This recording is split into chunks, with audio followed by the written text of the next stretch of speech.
Hello everyone, and welcome back to Midnight Horror.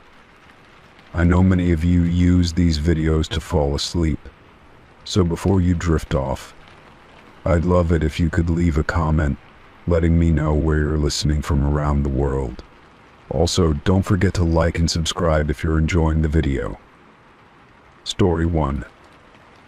I always locked my doors when I went to bed, a habit ingrained in me over the years. It wasn't just for security, it was for peace of mind. I had never been one to worry too much about things like break-ins or intruders, but the world felt a little less safe every day. So every night before I climbed into bed, I would check all the locks and make sure the windows were secure. It was a small ritual, one that made me feel safer in the quiet of my home. Last night, however, was different. I had gone to bed, tired from a long day, and fallen into a deep sleep almost immediately. I didn't hear anything unusual, didn't sense any movement in the house.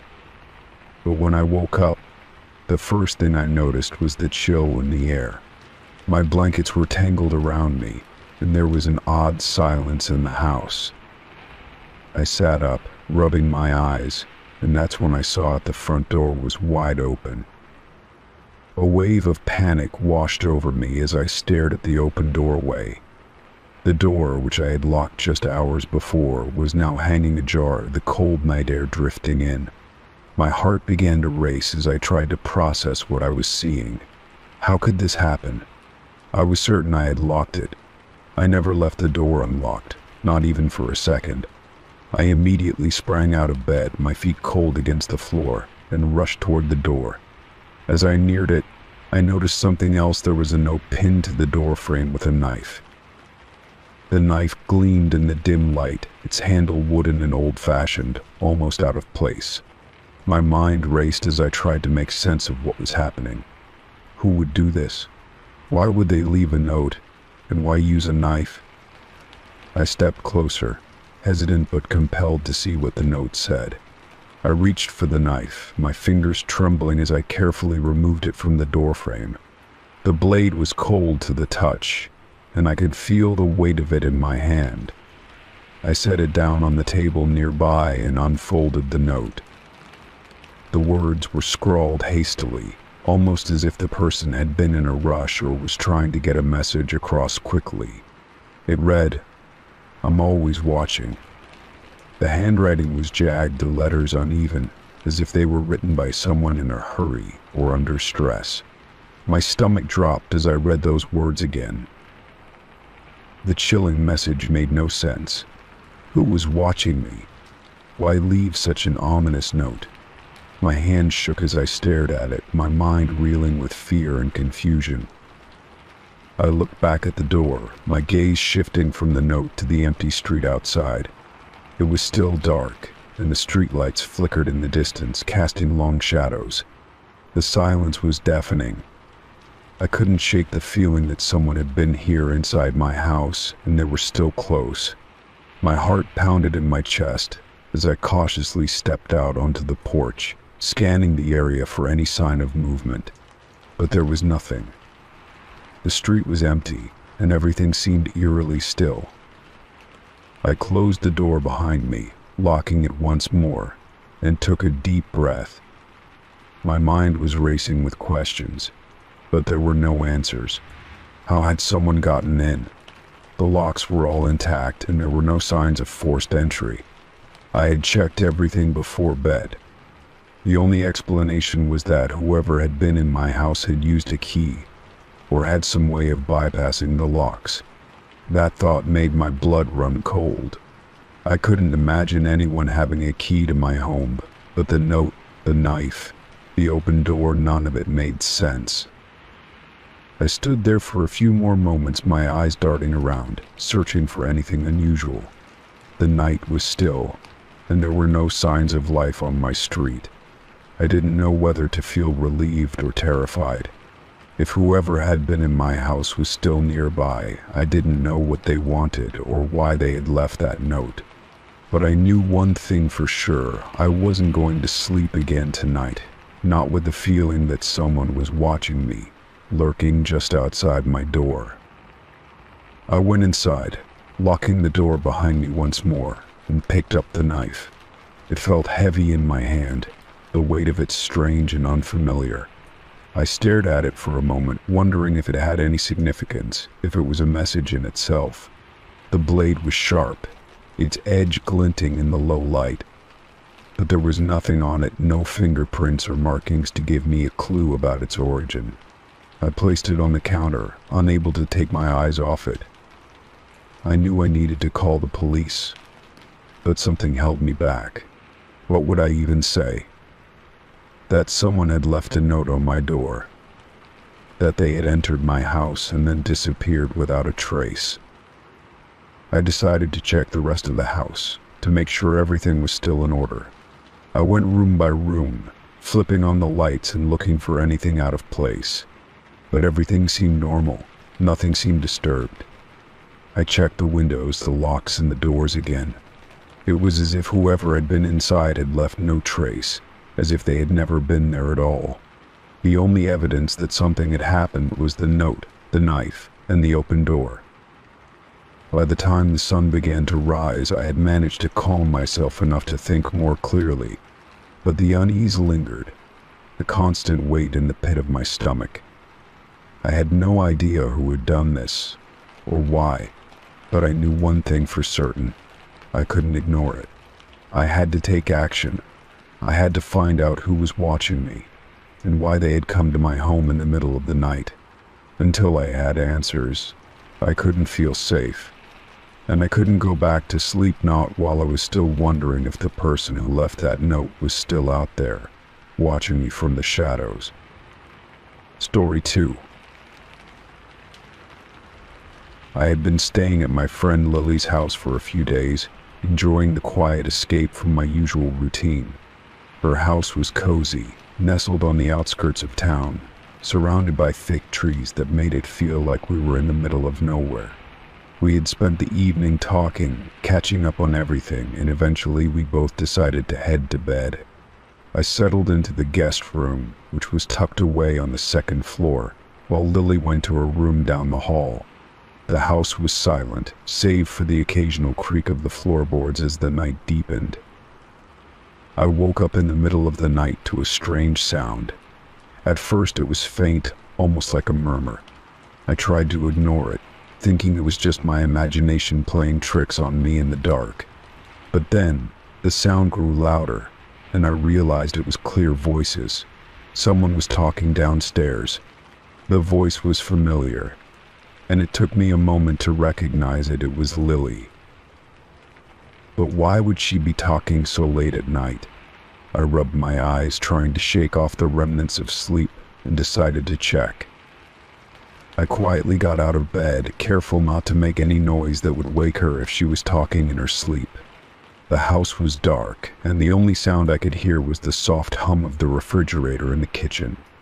I tiptoed down the stairs, following the sound of Lily's voice, which seemed to be coming from the living room. The closer I got, the more I could make out the words. It was a conversation, but I couldn't hear the other voice. It sounded like she was talking to someone, but the room was eerily quiet, aside from her. I reached the bottom of the stairs and peeked around the corner, expecting to see Lily sitting on the couch, engaged in some late-night conversation. But when I looked into the living room, there was no one there. The room was empty, dimly lit by the faint glow of a streetlight outside. My heart began to race, and I felt a chill creep down my spine. I stood there for a moment, trying to make sense of what I had just heard.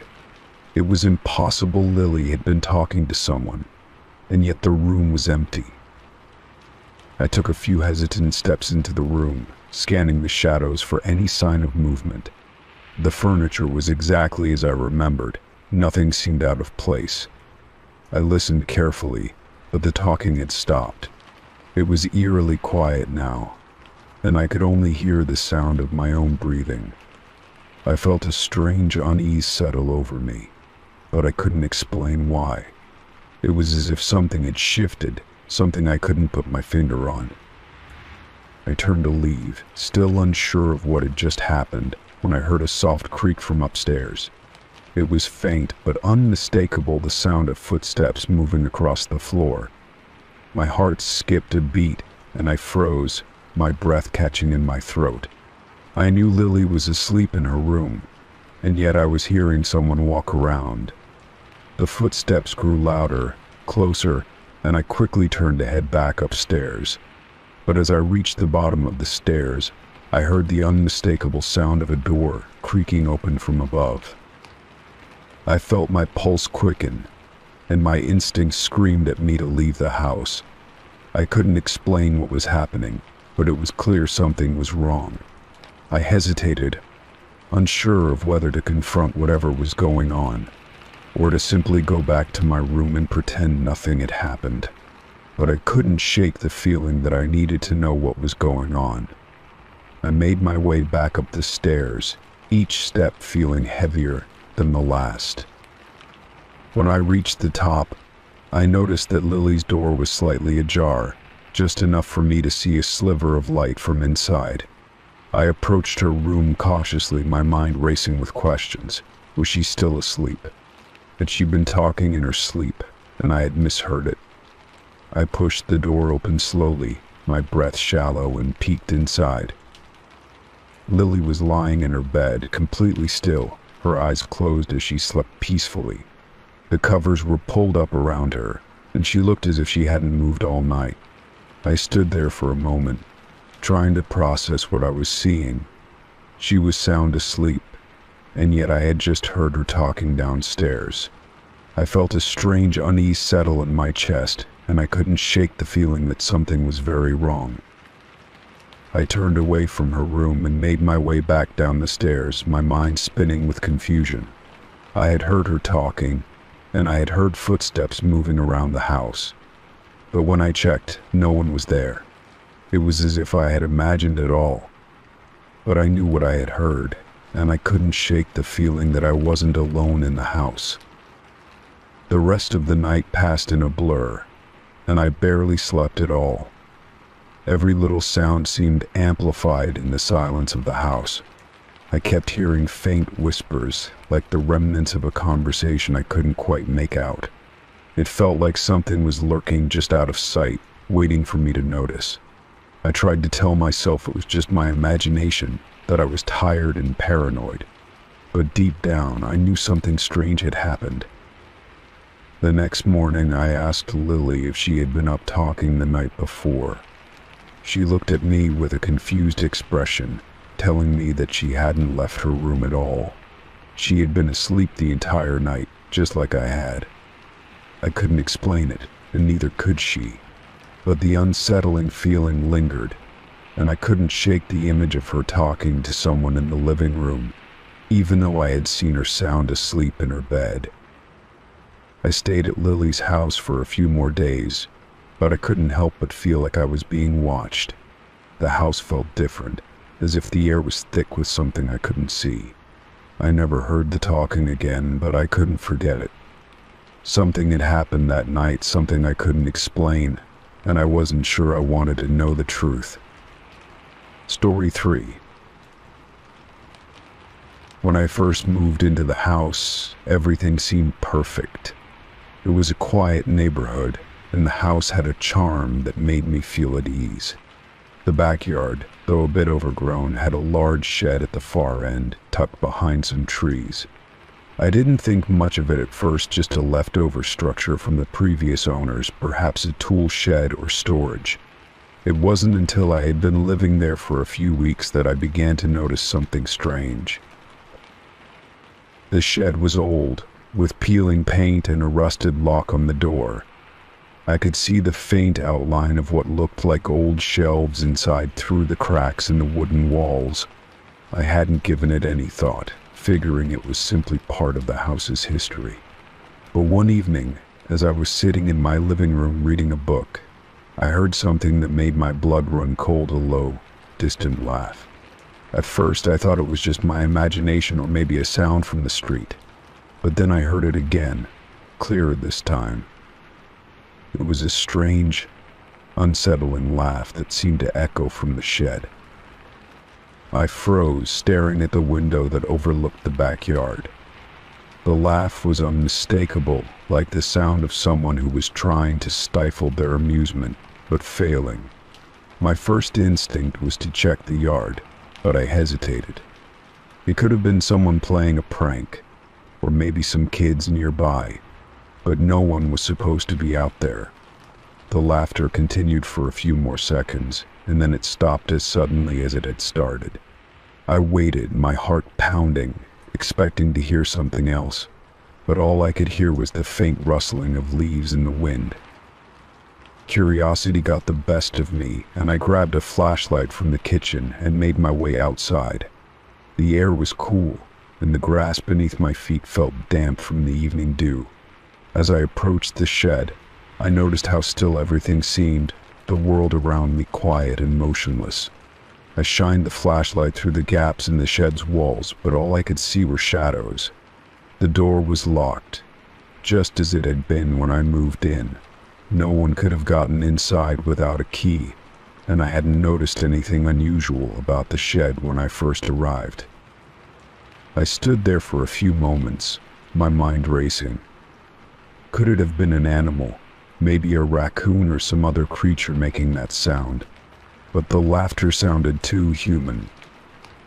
It wasn't the kind of noise I would expect from an animal, and it wasn't coming from anywhere else in the yard. I shook my head, dismissing the thought, and turned back to head inside.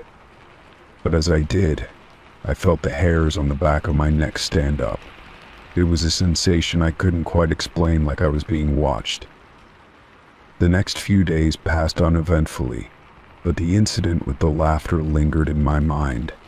Every time I stepped into the backyard, I couldn't help but glance over at the shed. I wondered if I had just imagined the whole thing, but something told me it wasn't just my imagination. I decided to investigate further. The following weekend, I went to the shed with a plan to see what was inside. The lock on the door was still intact, and I had no way of opening it without breaking it, but I wasn't about to let it go. I started by walking around the shed, shining my flashlight through every crack and crevice. As I made my way around the back, I noticed something odd. There was a small hole in the wood, barely big enough to fit a finger through. My heart skipped a beat as I peered inside. The beam of light illuminated nothing but dust and old, forgotten furniture.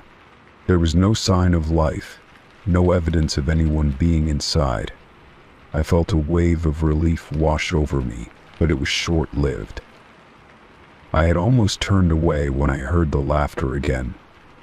It was faint at first, but it quickly grew louder, closer, almost as if it was coming from inside the shed. I jumped back, my pulse racing. I had checked every corner of the shed, and there was no one there. No one, except for me. I could feel my breath catch in my throat as the laughter echoed through the yard. It wasn't the kind of laughter you'd hear from someone enjoying themselves.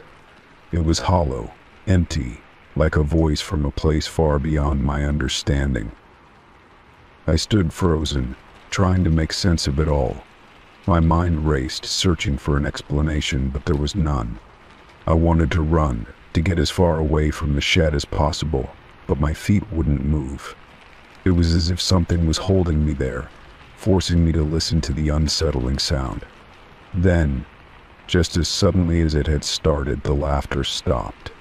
I stood there in the quiet, trying to steady my breathing, my body shaking with fear. I left the shed that day with more questions than answers. I spent the rest of the evening inside, too uneasy to go back outside. That night, I locked all the doors and windows, determined not to go near the shed again. But no matter how hard I tried to push it from my mind, the sound of that laughter haunted me. It wasn't something I could explain, and the more I thought about it, the more it seemed like something otherworldly. Over the next few weeks, I avoided the backyard as much as possible.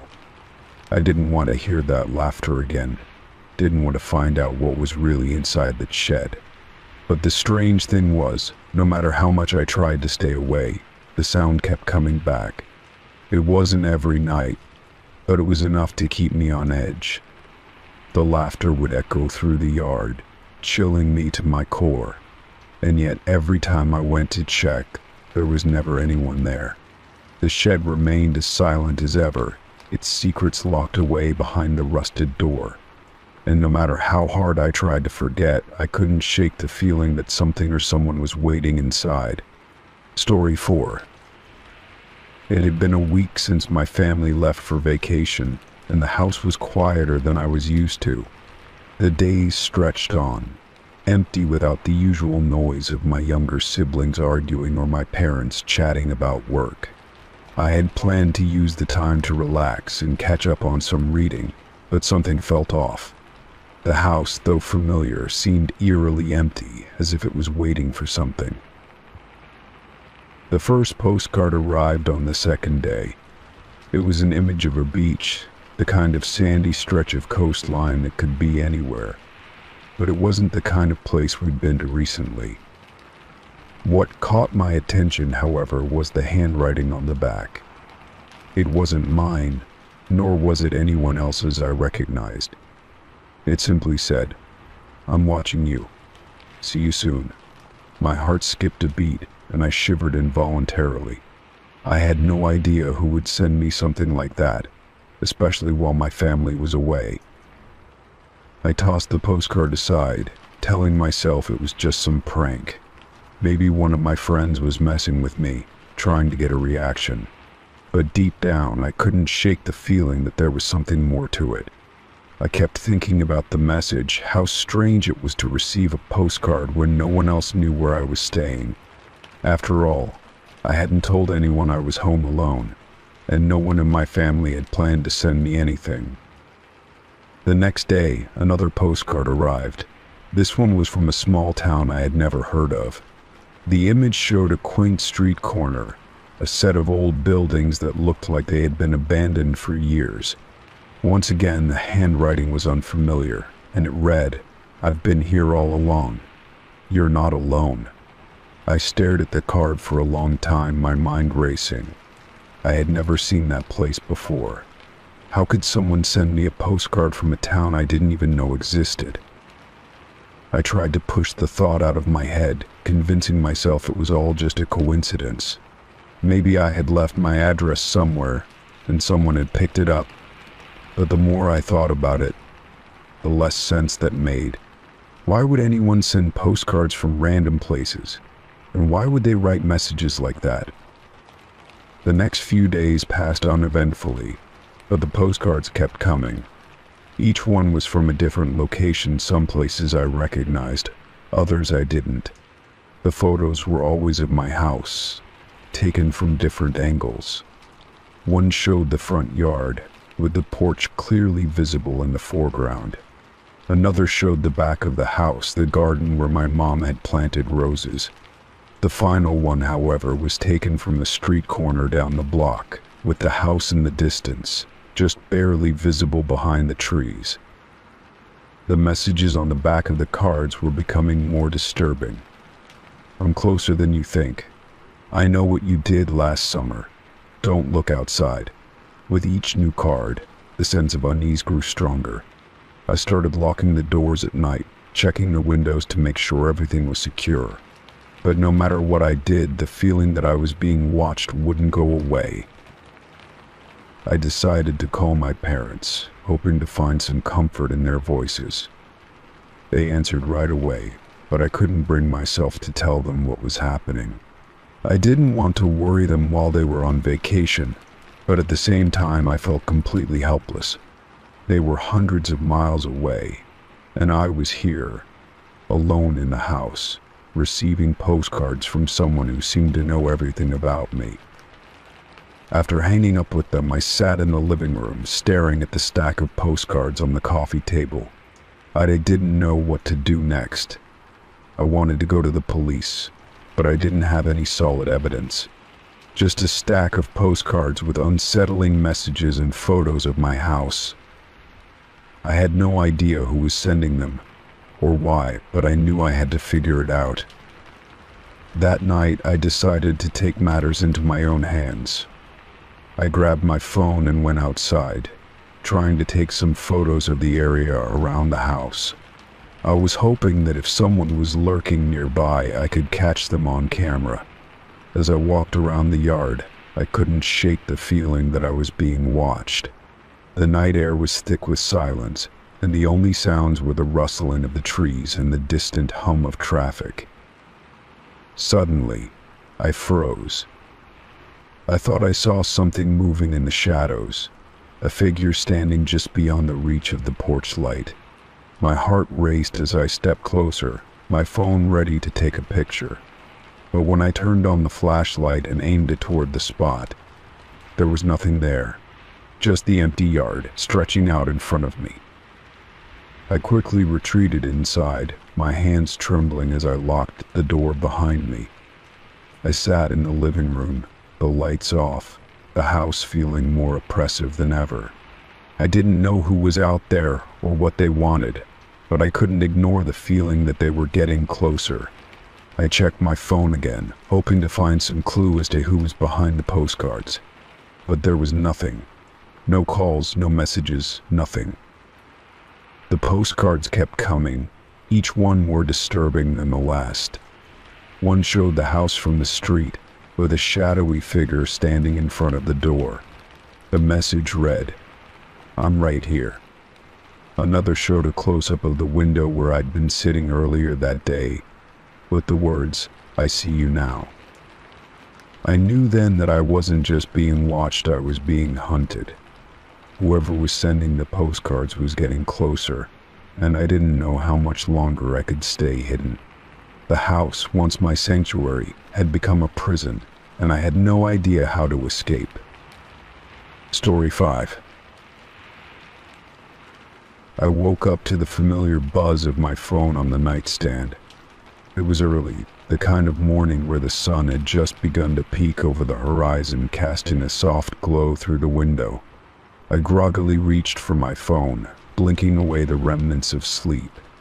The message was from my best friend, Emma, "Meet me at the park." I frowned, puzzled. We hadn't made any plans to meet, and it seemed odd for her to be up so early. But I thought maybe she had something important to share, so I decided to get ready and go. I threw on a hoodie and slipped on some sneakers, my mind still foggy from sleep. The cool morning air hit me as I stepped outside, a crisp reminder that autumn was settling in. The park was only a few blocks away, so I walked at a steady pace, trying to shake off the confusion that lingered in my mind. It wasn't like Emma to send a message without a reason, but I figured it could be something trivial, maybe a surprise or a spontaneous plan. But as I neared the park, something didn't sit right with me. When I reached the park, I looked around for Emma. There were a few people jogging or walking their dogs, but no sign of her. I pulled out my phone, ready to text her back, asking where she was. That's when I saw her standing across the street, at the far end of the park. She was facing me, staring directly at me, her posture stiff and unblinking. I froze in place, my heart racing. There was something about the way she was standing that made me uneasy. She wasn't waving or calling my name like she normally would. She just stood there, unmoving, with an unsettling expression on her face. I stared at her for a moment, confused. I had just received a text from her, but now here she was, standing in front of me as if she didn't know I was coming. The more I looked at her, the more I realized something was off. Emma had always been the type to smile when she saw me, to wave excitedly. But this time there was no smile, no sign of recognition. It was like she didn't even know I was there. My stomach turned. Something didn't add up. I took a few tentative steps toward her, calling out her name. "Emma." My voice was shaky, as if I wasn't entirely sure I should be speaking at all. She didn't respond. She didn't move. It was as though she was frozen in place, locked in time. I felt a chill creep down my spine as I tried to make sense of the situation. The text message, the strange way she was standing, none of it felt right. It was like I was in a dream, but I couldn't wake up. I took another step forward, my mind racing. What if something had happened to her? What if she was in danger? I wanted to run across the street to her, to ask if she was okay, but my legs felt heavy, like they were glued to the ground. I tried calling her name again, but my voice seemed to echo back at me, swallowed by the stillness around us. The air felt thick, oppressive, as if the world itself was holding its breath. I couldn't tear my eyes away from her. She hadn't moved an inch. Then, as if sensing my hesitation, she slowly turned her head. But it wasn't like Emma's usual movements. This time her head turned unnaturally, with a jerky, mechanical motion. It sent a wave of panic through me. My heart thudded in my chest as I tried to call out to her again, but the words caught in my throat. The expression on her face was blank, emotionless, and that was the moment I knew something was horribly wrong. Emma wouldn't act like this. She wouldn't just stand there, staring at me like a stranger. I backed away slowly, my mind screaming at me to run, but my body refusing to listen. Every instinct told me to get away from her, but I couldn't tear my eyes away. She was still staring at me, her gaze cold and unblinking. And then, without warning, she took a step toward me, but it wasn't the way she normally walked. It was stiff, almost robotic, as though she wasn't entirely in control of her own body. My breath caught in my throat. I finally snapped out of my trance and turned to leave, my legs moving on their own. I sprinted toward the exit of the park, my heart pounding in my ears. I didn't look back. I couldn't. I had to get away from her. I reached the street, my mind racing. I had to figure out what was happening. My phone buzzed in my pocket, and I pulled it out, expecting to see a message from Emma. But when I unlocked the screen, I saw something that made my blood run cold. The text was still there, sitting at the top of my messages, "Meet me at the park." I looked up, my eyes darting around. There was no sign of Emma anywhere. She wasn't across the street, she wasn't in the park, and she wasn't even near the exit. It was as though she had never been there at all. I stared at the text message again, my hands trembling. How was that possible? I had just seen her standing there. She had never sent that message. I had never received it in the first place.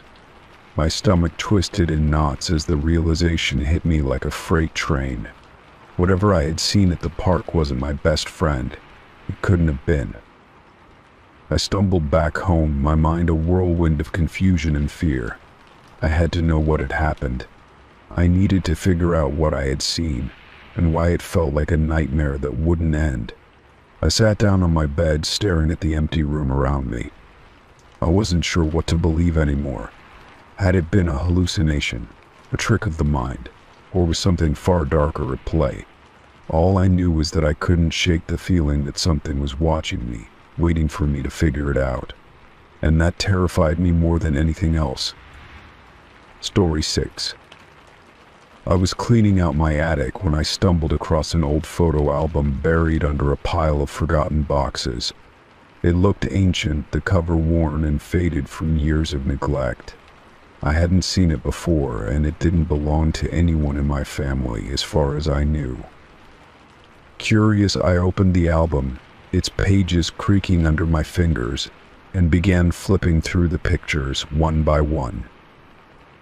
The album was filled with photographs of people I didn't recognize, black and white images of strangers, most of them taken in front of old houses or in the middle of empty fields.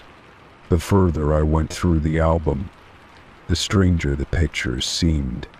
Some of them were blurry, like they had been taken in a hurry, while others had an eerie stillness to them. It was as if the people in the photos were frozen in time, their expressions too stiff, too perfect. As I turned the pages, I came across one that made my blood run cold. It was a picture of myself, I was standing in my kitchen, cooking dinner, just as I had done a few hours earlier. The photo was taken from the outside, through the kitchen window, and I could see my own reflection in the glass, just as I had been standing at the stove. The strangest part was that I had never seen anyone outside while I was cooking. I would have noticed if someone had been standing there watching me. My heart skipped a beat, and I felt a wave of unease wash over me. I stared at the picture for a long time, trying to make sense of it. The image was so clear, so detailed, that it couldn't have been taken from a distance with a camera. Whoever took this picture had to have been standing right outside my window, just a few feet away. But there had been no one there when I checked. No one I could see anyway. I flipped back through the album, hoping to find an explanation, some clue as to who had taken the picture. But the next few pages were filled with more pictures of strangers, more people I didn't know, standing in front of buildings or sitting on benches. There was no indication of who had taken these photos or when they had been taken. The more I looked at them, the more I felt like I was being watched, like I was the subject of some kind of hidden observation. The album felt heavier in my hands as I turned to the next page. It was another picture of me, taken from a different angle. This time I was sitting on my couch, reading a book. The photo had been taken through the living room window, just like the first one. I hadn't seen anyone outside while I was reading, and yet there was another photo of me, taken when I was alone in my house. I stood there for a moment, my mind racing. My thoughts were jumbled, spinning in every direction. How was this possible? Who was taking these photos, and why? I had lived in this house for years, and nothing like this had ever happened before. It didn't make sense. I felt a cold shiver run down my spine as I thought about the implications of these pictures. Had someone been watching me for a long time? Had they been here, right outside my windows without me even knowing? I decided to take a closer look at the rest of the album, hoping to find something that would explain what was going on.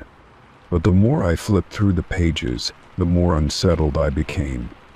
The pictures were getting closer and closer to the present, as if the photographer had been following me for weeks, maybe even months.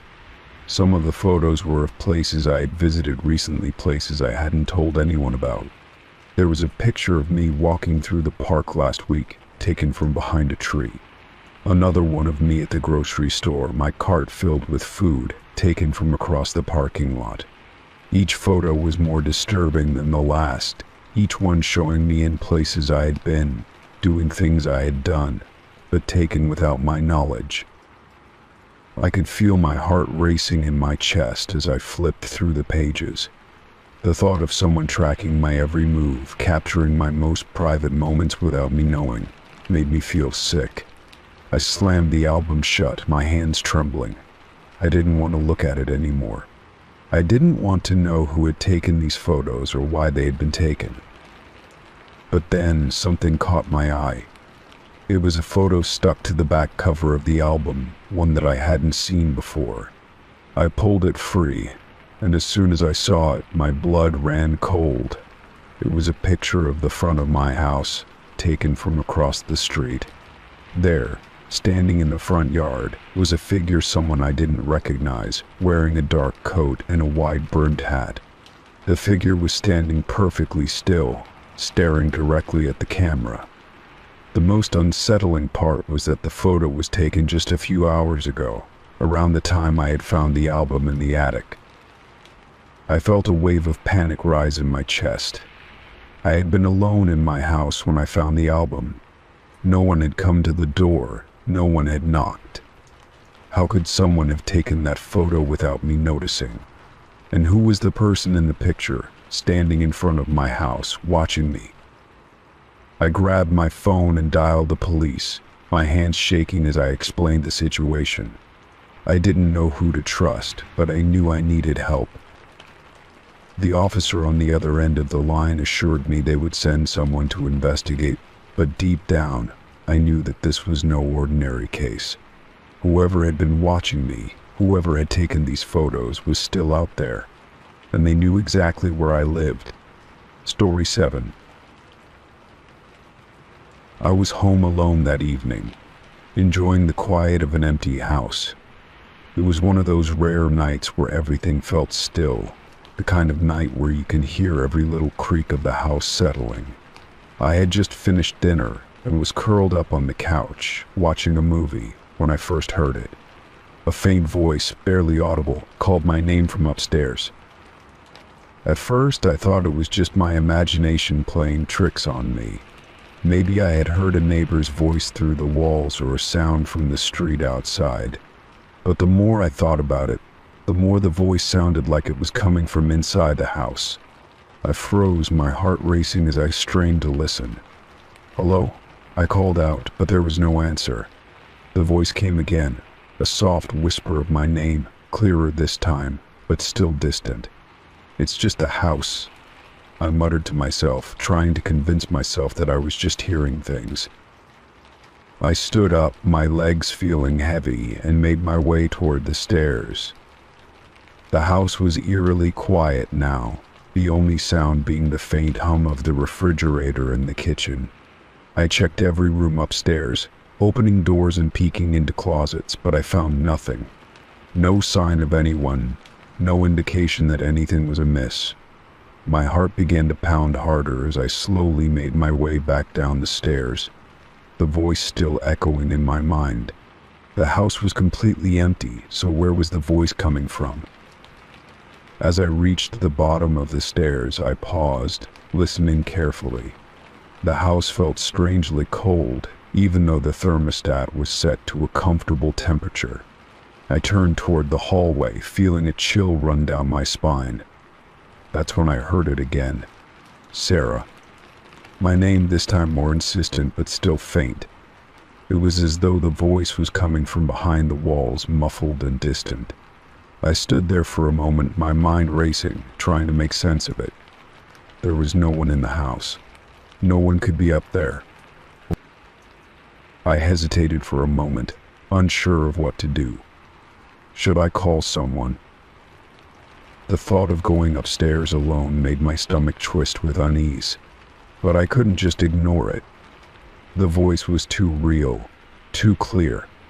I took a deep breath and began to make my way toward the source of the sound. The voice seemed to be coming from the direction of the hallway, near the wall that separated the living room from the kitchen.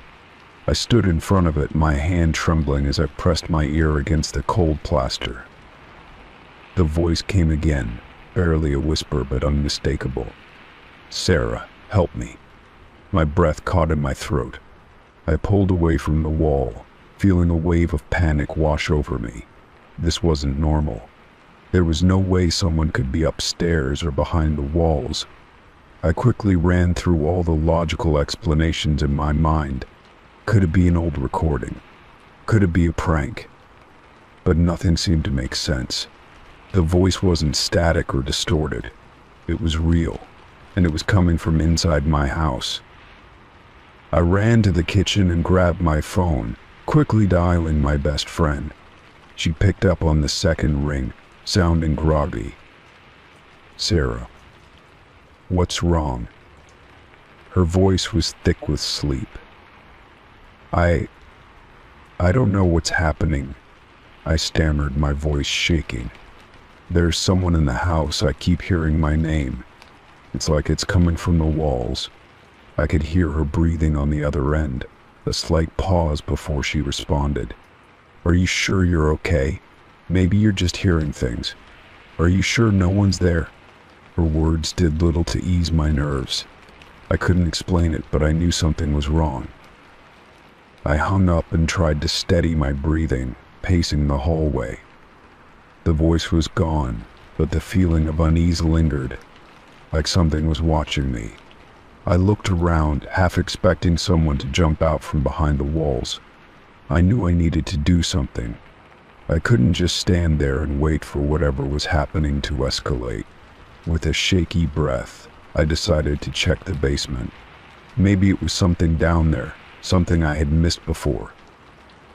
The stairs to the basement creaked under my feet as I descended, the dim light flickering above me.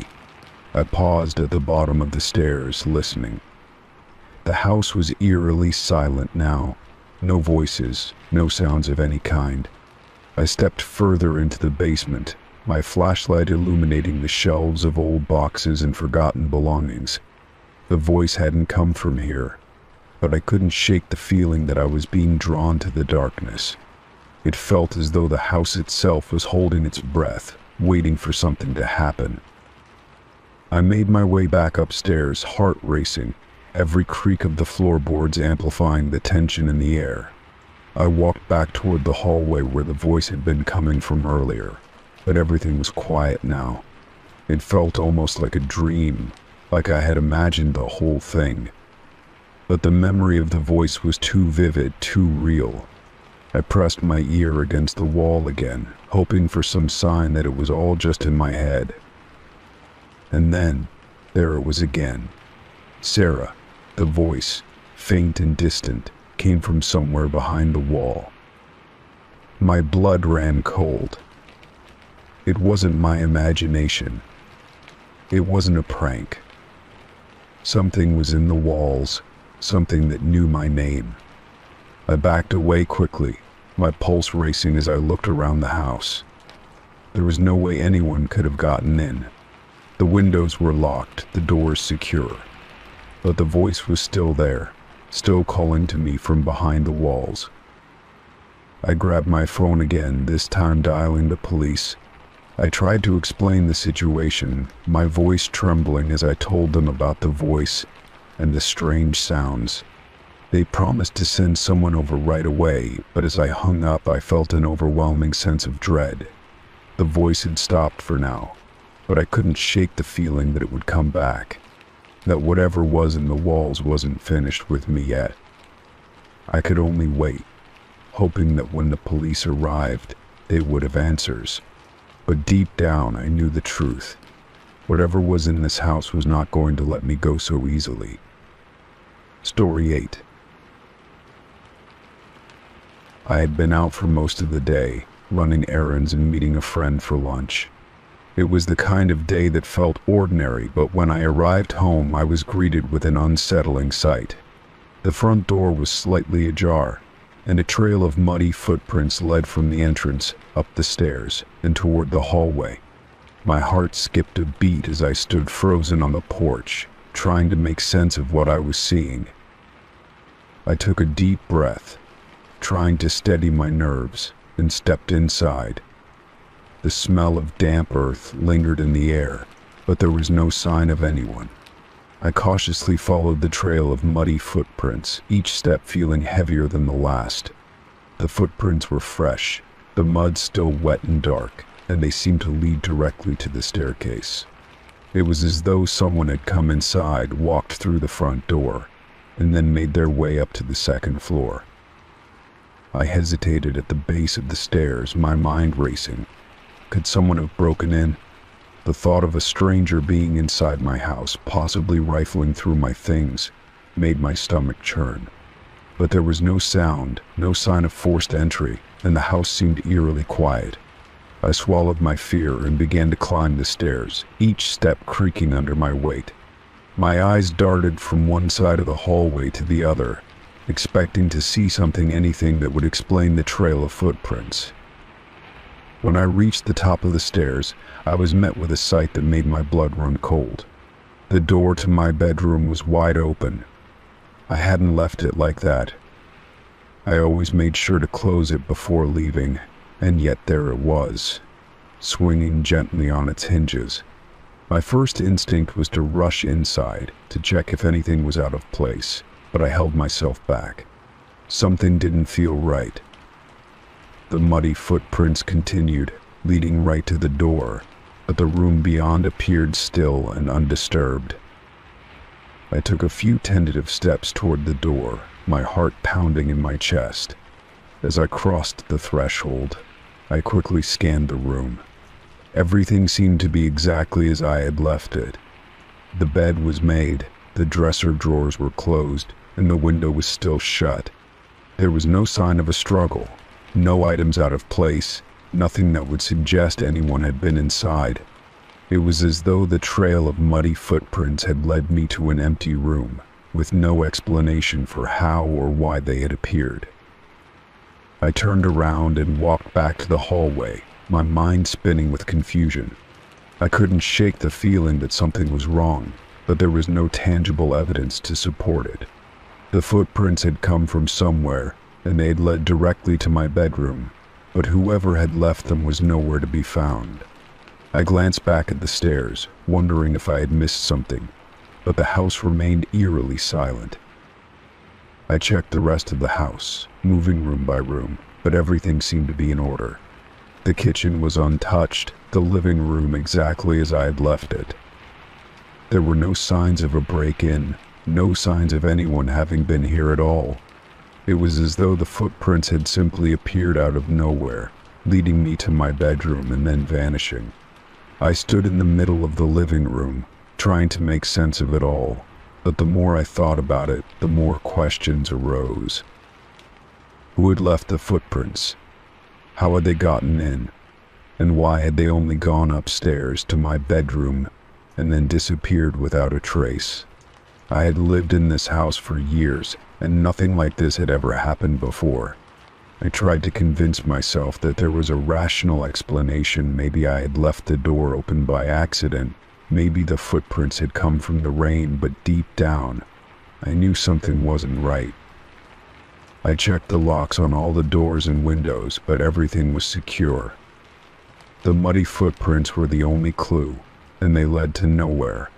It felt like a sick joke, like someone was toying with me, but there was no one to confront, no one to question. I felt like I was losing my grip on reality, as though the house itself was playing tricks on me. As the night went on, I tried to distract myself by watching TV, but the thought of the muddy footprints kept creeping back into my mind. Every time I glanced at the stairs, I felt a sense of dread wash over me. What if the person who had left the footprints was still here, hiding somewhere in the house? What if they were watching me, waiting for the right moment to reveal themselves? The more I thought about it, the more the walls seemed to close in around me. I couldn't shake the feeling that something was lurking just out of sight, something I couldn't explain. The footprints were a mystery, a sign of something that had happened but couldn't be understood. I had no answers, no way of knowing what had really happened, and it drove me to the edge. The house, which had always felt like a safe haven, now felt like a trap, a place where something dark and unknown was waiting for me.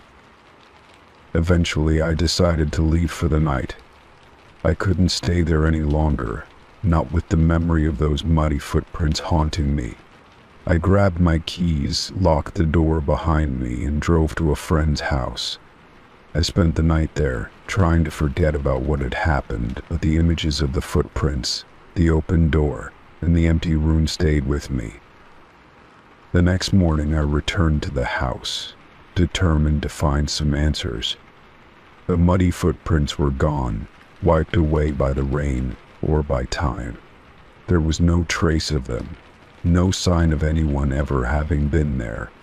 It was as if the whole thing had been a figment of my imagination, a strange, unsettling dream that I couldn't escape.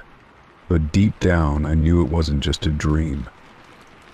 The footprints had been real, and whatever had left them was still out there, waiting. Story 9. I had been sitting in my living room for hours, enjoying the peace and quiet of a late evening. The soft hum of the refrigerator was the only sound in the house as I curled up on the couch with a book. The dim light from the lamp cast a warm glow over the room, and I was lost in the pages of my novel when I noticed something strange. Out of the corner of my eye, I saw a figure standing in the reflection of the window. At first, I thought it was just my imagination playing tricks on me, but as I glanced toward the window, my heart skipped a beat. The figure was tall, dressed in dark clothing, and appeared to be staring directly into the living room. I could see it clearly in the reflection, its outline sharp against the glass. My stomach churned as I looked over my shoulder to see if someone had come into the room. But when I turned around, there was no one there. The room was empty. I blinked, feeling the blood drain from my face as I slowly turned back to the window. The figure was still there, perfectly visible in the reflection, standing motionless. It didn't move, didn't react to the light in the room or the sound of my breathing. It was as if it were frozen in time, a dark shape in the glass that shouldn't have been there. I rubbed my eyes, thinking that maybe I was seeing things, but when I opened them again, the figure remained. My pulse quickened as I slowly stood up, unable to tear my gaze away from the reflection. Every instinct told me to go check the window, to see if someone was outside, but a deep sense of unease kept me rooted to the spot. I tried to convince myself that it was just a trick of the light, a shadow that looked like a person from a certain angle. But the more I stared, the more I became convinced that the figure was real. I took a cautious step toward the window, my feet moving slowly, almost in a trance. The figure in the reflection remained still, its features obscured by the darkness, but its presence was undeniable. It was as though it were waiting for something waiting for me. My breath caught in my throat as I reached for the curtains, ready to pull them back and confront whatever was outside. But just as my fingers brushed the fabric, I froze. The figure in the reflection shifted. I couldn't believe my eyes. The figure hadn't moved physically, but in the reflection, it had turned its head slightly, as if acknowledging my presence. It was no longer standing perfectly still, but instead it seemed to be leaning forward, its face just inches away from the glass. The sudden movement sent a wave of panic through me, and I stumbled back, my heart racing. The reflection stayed the same, the figure now closer than before, its presence growing more unsettling by the second. I quickly backed away from the window, feeling a cold sweat break out on my skin. My mind was racing, trying to make sense of what was happening. How could this figure be in the reflection if there was no one outside? I thought about the possibility of someone playing a prank on me, but there was no way anyone could have gotten that close to the window without me noticing. I hadn't heard any footsteps, no sound of movement from outside.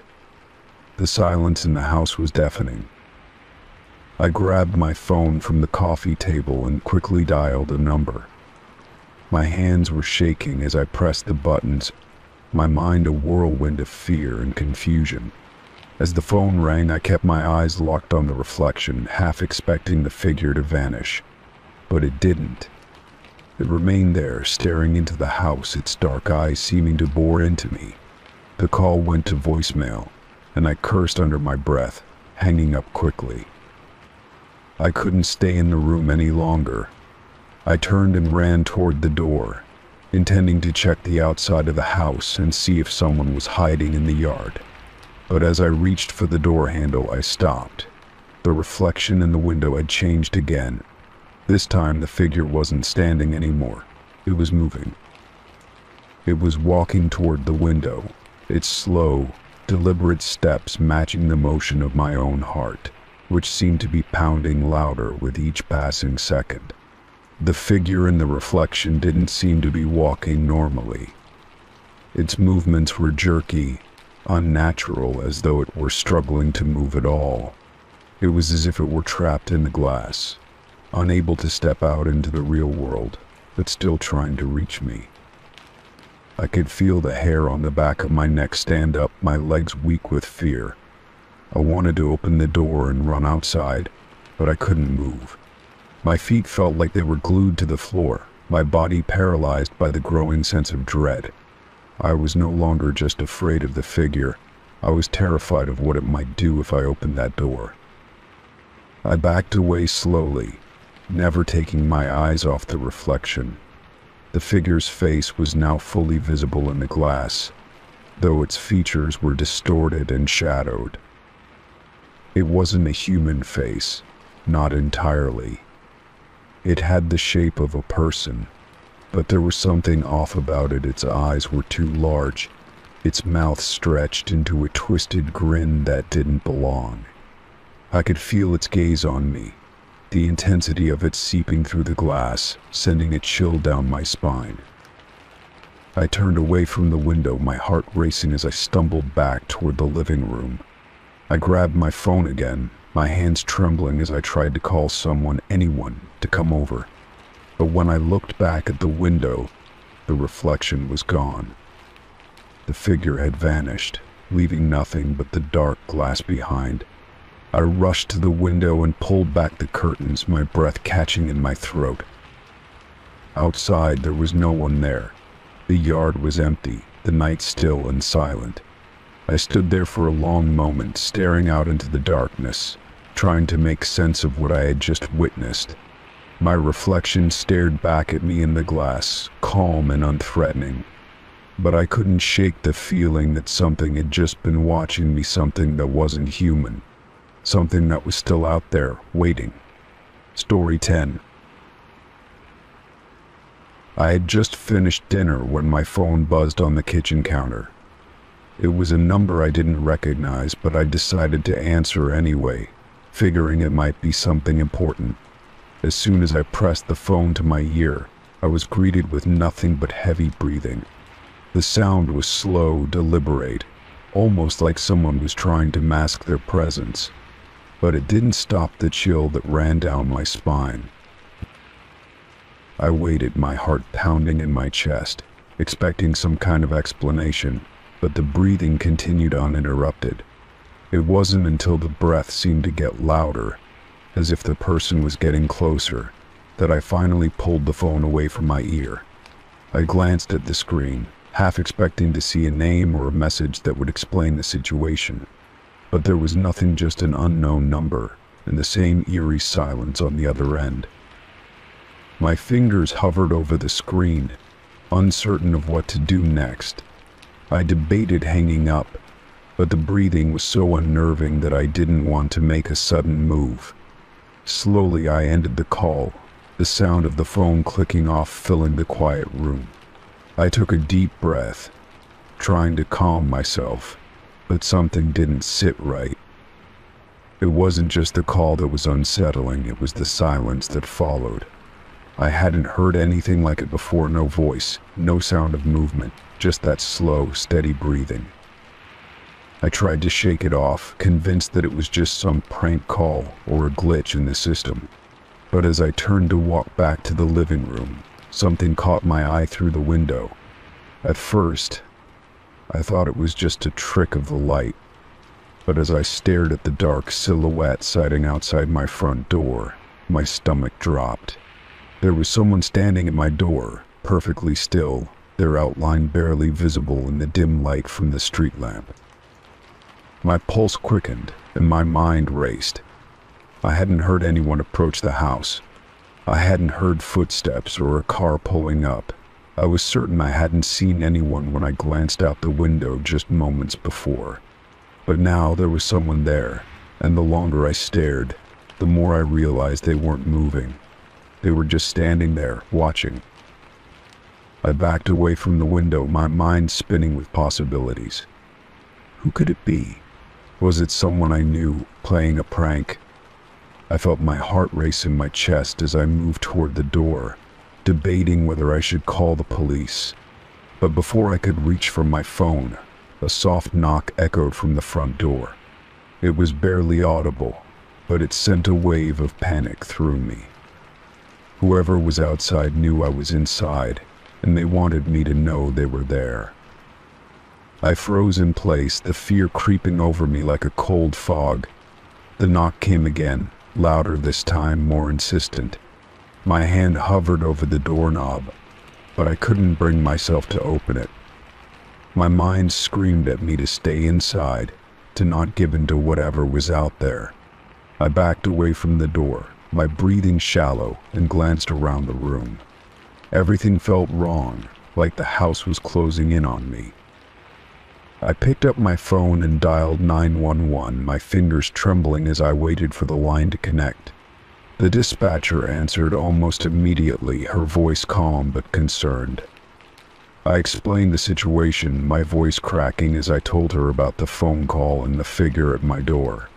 She assured me that officers would be on their way shortly and told me to stay inside, lock all doors and windows, and not to open the door for anyone. I did as she said, my hands shaking as I bolted the locks and peered through the peephole. The figure was still there, standing motionless, but now I could see more clearly. The person was tall, dressed in dark clothing, and their face was obscured by the shadows. I couldn't tell if they were looking directly at me, but it felt like they were. Every nerve in my body screamed at me to run, but I knew that wouldn't solve anything. I backed away from the door again, trying to stay out of sight. The minutes felt like hours as I waited for the police to arrive. Every small sound seemed amplified in the silence, my breathing, the ticking of the clock on the wall, the creak of the floorboards beneath my feet. It felt like the house was alive, the walls closing in around me. My mind raced with questions, none of which had answers. Who was this person? Why were they here? What did they want? Then, without warning, the phone rang again. I jumped, my heart leaping into my throat. The number was unfamiliar, but I knew who it was before I even answered. I pressed the phone to my ear, my hands trembling. The same heavy breathing filled the line, only this time it was louder, more intense. I couldn't bring myself to speak. I didn't want to give away my position. My pulse pounded in my ears, drowning out the sound of the breathing, but it didn't stop. The doorbell rang next, sharp and insistent, breaking through the tension like a thunderclap. I almost screamed in panic, but I bit my lip to hold it in. I wasn't sure what was worse, the figure outside or the phone call. I glanced at the door once more, my heart pounding in my chest. The person hadn't moved an inch, but something in their posture felt different now. It was like they knew I was watching. Suddenly the phone call ended, and I was left in an eerie silence once again. My mind raced, trying to make sense of it all. I heard sirens in the distance, growing louder as they approached. Just as I was about to breathe a sigh of relief, I heard the front door handle jiggle. The figure outside had started to try and open the door. My breath caught in my throat. They knew I was inside. They knew I was waiting. And somehow I knew this wasn't over. Story 11. I was sitting on the couch, scrolling through my phone when I noticed something strange. My Messages app had a notification that I had received a new text, but I didn't remember sending any messages. I opened the app and was immediately struck by the list of recent conversations. There were texts I didn't recognize, texts that didn't sound like anything I would say. I quickly checked the timestamps these messages had been sent while I was sitting in the living room, not even touching my phone. The most recent message stood out. It was from an unknown number, and the text simply read, "I'm at your door right now." My heart skipped a beat as I stared at the words. I had been home alone all evening, no one had knocked on the door, and I certainly hadn't seen anyone outside. I felt a cold shiver crawl up my spine as I read the message again. Who was this person? How did they know where I lived? And why would they send such a chilling message? I immediately jumped up and walked over to the front door, cautiously peeking through the peephole.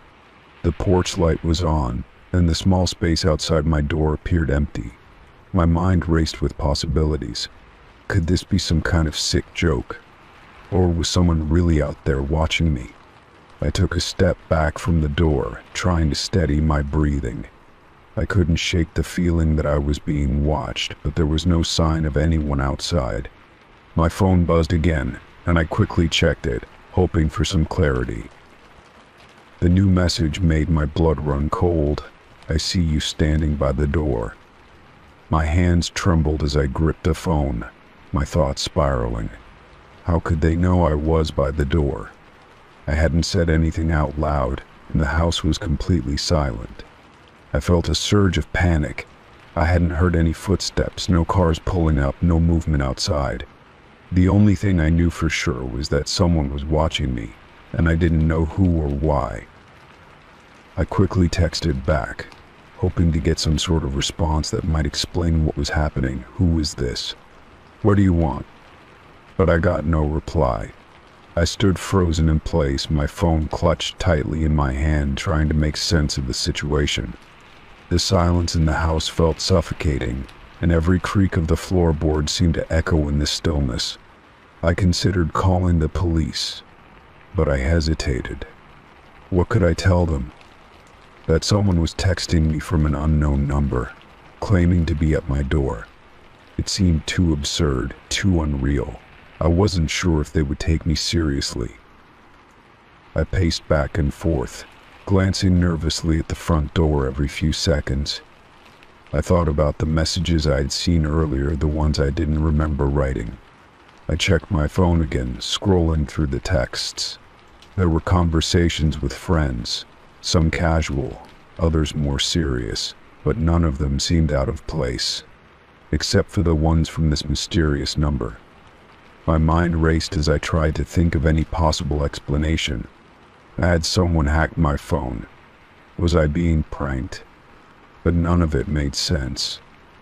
Whoever was texting me knew things they shouldn't have. I decided to check the locks on the windows and doors, just to be sure everything was secure. I made my way through the house, checking each one carefully. When I reached the kitchen, I stopped in my tracks. There, on the counter, was my phone. I had left it on the couch just moments ago. My stomach dropped as I stared at it, wondering how it had ended up in the kitchen. The thought that someone else had been in my house, moving around, sent a wave of dread over me. But I hadn't heard any footsteps, hadn't noticed anyone coming or going. How was it possible? I grabbed the phone, my fingers shaking as I unlocked it. The screen flashed, and a new message appeared.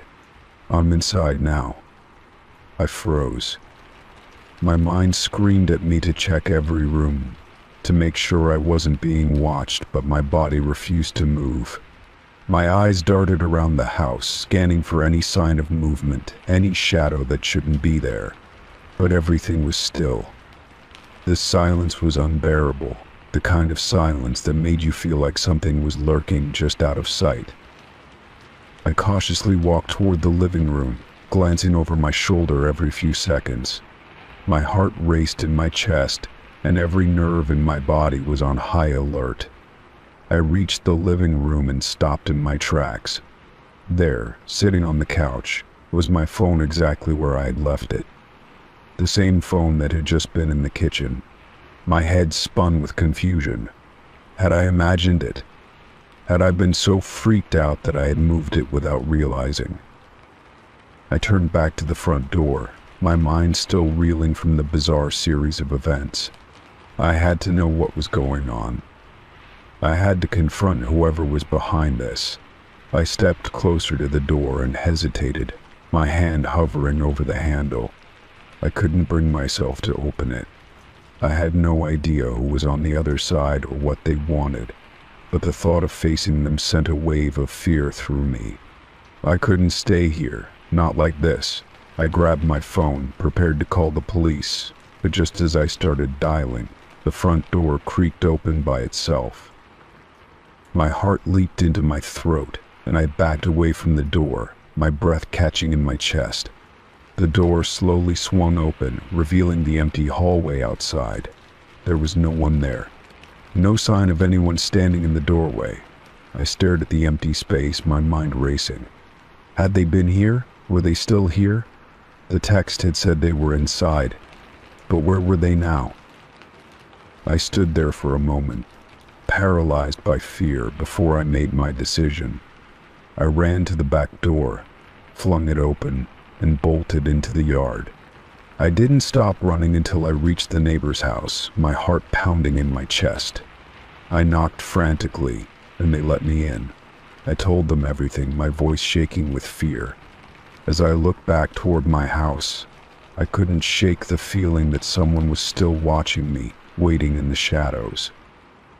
Story 12. It started out innocently enough. For days I received calls from an unfamiliar number. The area code was unfamiliar, one I didn't recognize, but I figured it might be a wrong number or a telemarketer.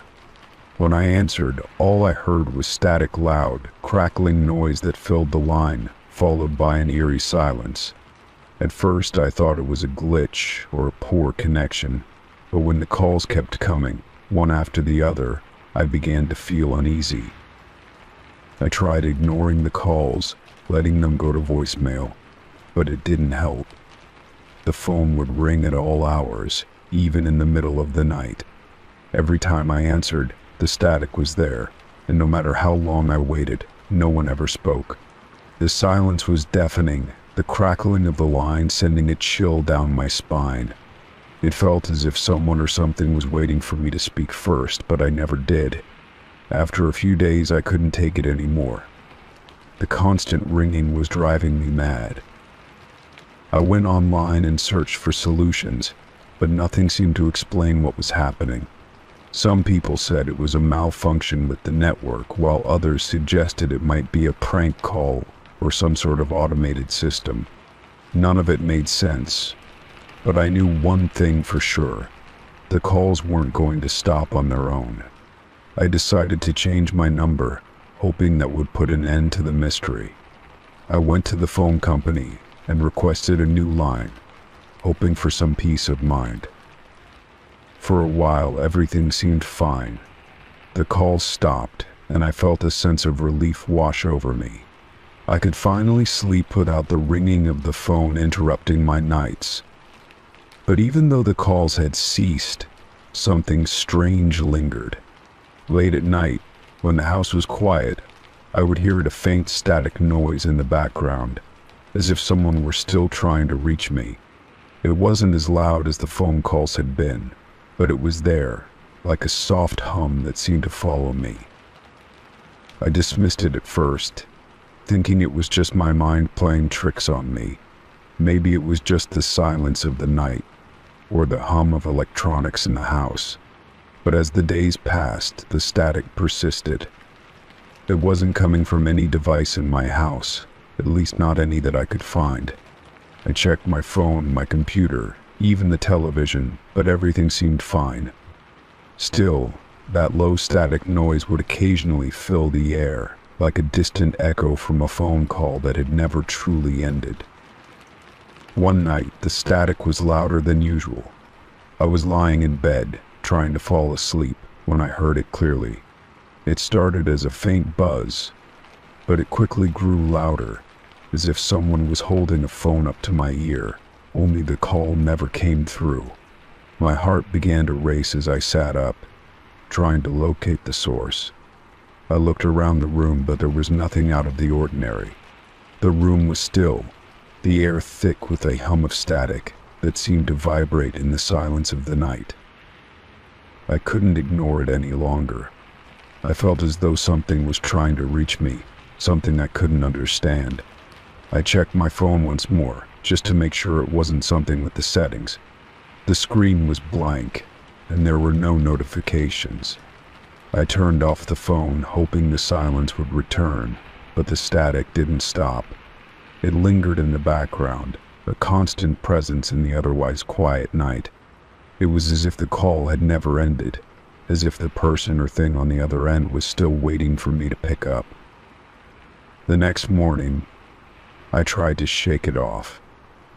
I told myself it was just a figment of my imagination, that I was still feeling the effects of the strange phone calls. But when the static returned that night, I couldn't deny it anymore. Something was wrong. I began to feel like I was being watched, like the static was somehow connected to the strange calls I had received. I didn't know who or what was behind it, but I couldn't escape the feeling that I was being followed, that the static was a reminder of something I had tried to leave behind. I began to wonder if changing my number had really helped.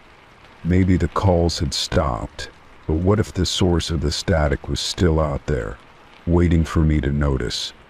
I started to feel paranoid, checking the locks on my doors, looking over my shoulder whenever I left the house. The static seemed to follow me, and no matter where I went, it was always there, lurking in the background.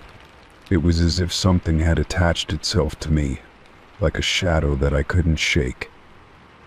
One evening, as I sat in my living room, the static was louder than ever.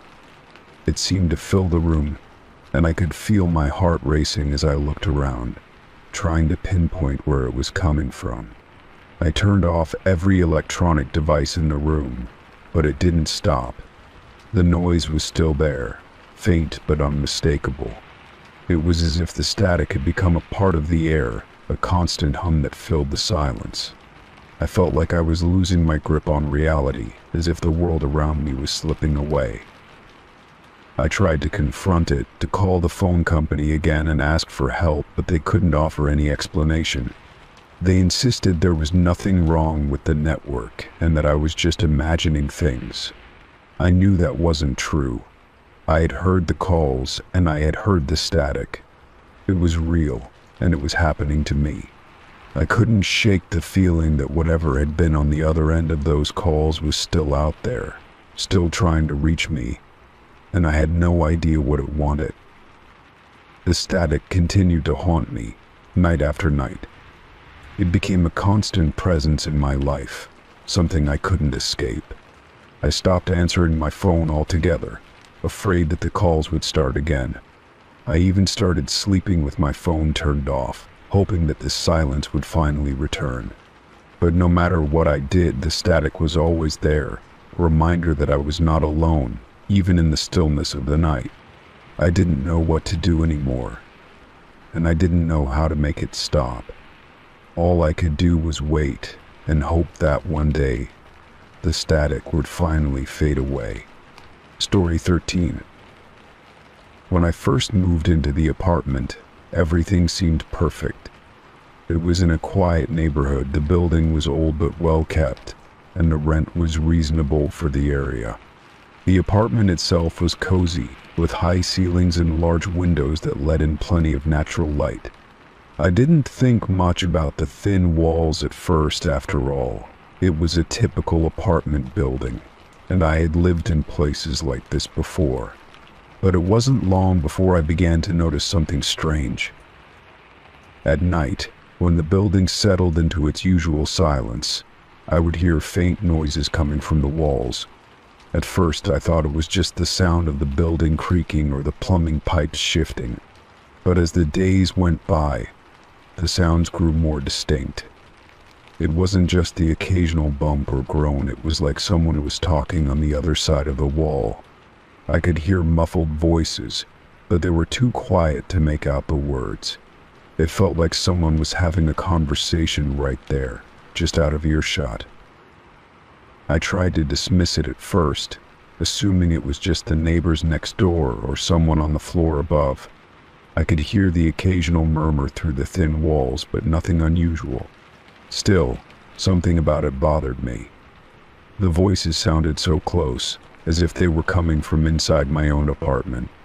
I would sit in the living room, trying to relax, only to be distracted by the low hum of conversation from behind the walls. I couldn't figure out where it was coming from. It was like there was someone or something watching me. I spent the next few nights trying to figure out the source of the sounds. I would press my ear to the wall, straining to catch a clearer glimpse of what was being said, but the voices were always muffled and indistinct. It was frustrating. I thought about going next door to ask my neighbors if they had noticed anything strange, but I quickly dismissed the idea. I didn't want to sound paranoid. Maybe it was just my imagination, I told myself.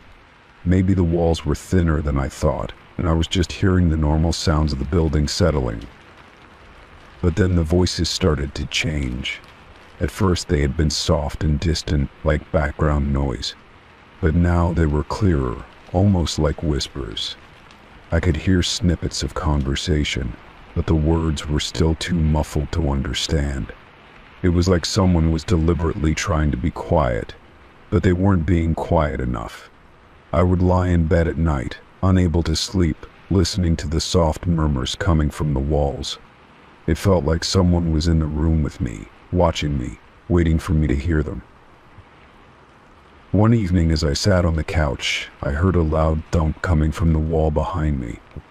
I froze, my heart pounding in my chest. It wasn't the usual soft creak or the sound of pipes shifting. It was something more deliberate, like someone had knocked on the wall from the other side. I turned to look at the wall, feeling a cold chill creep down my spine. The voices had stopped, replaced by an eerie silence. I held my breath, waiting for something else to happen, but nothing did. The silence stretched on, thick and oppressive, until I couldn't stand it anymore. I got up and walked around the apartment, trying to shake off the feeling that something was wrong. But every time I passed the wall where the sounds had come from, I felt a strange sense of unease. I couldn't explain it, but it felt like the wall was alive somehow, like there was something or someone on the other side, watching me. The more I tried to ignore it, the more intense the feeling became. It was like I couldn't escape it, no matter how hard I tried. The next day, I decided to do some investigating. I stood in the hallway outside my apartment and pressed my ear to the wall, listening for any signs of life on the other side. At first, I heard nothing. But then, just as I was about to move away, I caught a faint sound someone was definitely there. I could hear muffled voices, but they were so distorted that I couldn't make out the words. I was sure they weren't coming from my neighbors, and I was starting to wonder if maybe there was something else going on in the building, something I couldn't see. I began to pay more attention to the sounds in the apartment, trying to figure out their pattern. The voices always seemed to come at night, just when the building was quiet. I would hear them just as I was about to fall asleep, like they were waiting for me to be vulnerable. They were always too soft to understand, but they never stopped. Sometimes I would wake up in the middle of the night to hear the whispers growing louder, like someone was trying to get my attention. I would sit up in bed, straining to listen, but no matter how hard I tried, I couldn't make out the words. It was as if they were just out of reach, deliberately avoiding my understanding. The feeling of being watched grew stronger as the days went on. I couldn't shake the sensation that someone was standing just behind me, waiting for me to turn around. I would glance over my shoulder, half expecting to see someone there, but the room was always empty. The voices in the walls became more insistent, as if they were trying to tell me something important. But what? I couldn't figure it out. One night I finally had enough. I grabbed a hammer from the toolbox and began to bang on the wall, hoping to get a reaction. I didn't know what I expected. Maybe the voices would stop, or maybe I'd find some hidden room on the other side. But nothing happened. The wall remained silent, as if mocking me. I sat down on the floor, exhausted, and put my head in my hands. I didn't know what was going on, but I was starting to feel like I was losing my mind. The next morning, I packed my things and left the apartment. I couldn't take it anymore. The whispers, the feeling of being watched, the constant tension, it was all too much. As I left the building for the last time, I glanced back at the apartment window. For a brief moment, I thought I saw a shadow move behind the glass. But when I blinked, it was gone. I never went back. Story 14. I've lived in the same house for years, a cozy 2-story building tucked away on a quiet street. Over the years, I've gotten used to the creaks and groans of the old structure. The house had its quirks, like the way the stairs seemed to shift underfoot, or how the windows rattled when the wind blew just right. But nothing ever really unsettled me until last night. It started when I was cleaning out the storage closet in the hallway. The closet had always been cluttered with old furniture, boxes of forgotten items, and things I didn't know where to put. I was pulling a stack of boxes to the side when I noticed something strange. The section of the wall seemed off. At first, I thought it was just the angle of the light, but when I stepped closer, I realized there was a slight gap in the wall.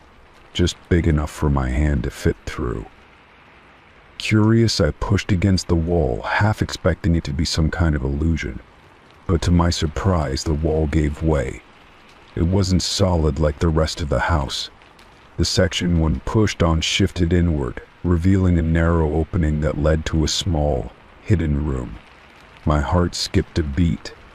I had lived in this house for as long as I could remember, and I had never seen this space before. How could I have missed it all these years? I stepped through the opening cautiously, my mind racing.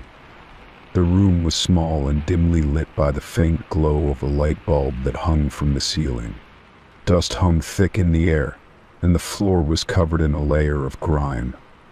But what caught my attention the most was the old rocking chair sitting in the center of the room. It was worn, its wood chipped and faded, but still intact. What struck me as odd was how the chair seemed to beckon, its empty seat almost inviting me to sit. I hesitated for a moment, wondering if I should turn back and forget I'd ever found this place. But something compelled me to move closer. As I approached the chair, I noticed that it was gently rocking back and forth, even though the air in the room was still. The creaking sound was soft at first, but as I stood there, it grew louder, echoing off the walls. I reached out to touch the back of the chair, and as my fingers brushed against the worn wood, the creaking stopped abruptly. I quickly pulled my hand away, feeling a chill run down my spine. I didn't know what to make of it. There was no reason for the chair to rock on its own. I had been alone in the house all evening, and no one else could have gotten in. Yet the room felt strangely alive, as though it was watching me.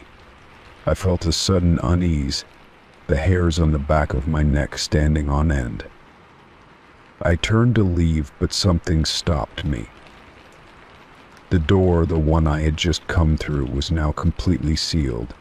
I pressed my hands against the wall, trying to find a way to open it again, but the gap had vanished. It was as though the room had swallowed the entrance hole. Panic began to set in. I was trapped, and I had no idea how to get out. As I turned back toward the chair, I noticed something strange on the floor near its base, faint markings that looked like they had been scratched into the wood. The marks were old, but they were unmistakable. They formed a pattern, one that seemed to repeat in a circle around the chair. I bent down to get a closer look, my mind racing with questions. Who had left these marks? And why? Suddenly, the chair creaked again, this time much louder. It seemed to move on its own, slowly rocking back and forth, the sound growing more insistent. I stepped back, my heart pounding in my chest. I wasn't sure what I was dealing with, but I knew one thing for sure. This room, this chair, was not normal. There was something deeply unsettling about it, something ancient and strange. I reached for my phone to call for help, but as I pulled it from my pocket, I realized the screen was cracked. The battery was dead. It had been working just fine before I entered the room, so how could this have happened? A sense of dread washed over me as I realized I was completely alone, with no way to contact anyone. The chair's creaking intensified, as though it was growing agitated. I backed away from it, my breath shallow, my mind racing. I could feel the temperature in the room dropping, the air growing colder by the second. I didn't know what was happening, but it felt like something was closing in on me, something invisible but very real. I turned around, desperately searching for a way out. I was running out of time. My hand shook as I tried to find any way to open the door.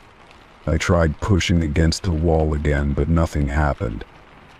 It was as if the room had a life of its own, one that didn't want me to leave. My pulse quickened as I heard a low whisper coming from the direction of the rocking chair. It was faint but unmistakable. The words were muffled, but I could make out one thing clearly: stay. The whisper echoed through my mind, sending a surge of fear through my body. I couldn't stay. I couldn't. But the chair rocked again, and the whisper grew louder, more insistent. Stay." Without thinking, I bolted toward the wall where the door had once been. I pushed against it with all my strength, but it refused to budge. Panic took over, and I screamed for help, but the sound of my voice felt distant, as though it was being swallowed by the room itself. The rocking chair continued its eerie rhythm, the creaking growing louder, filling every corner of the room. I was trapped, with no way out, and I could feel the walls closing in.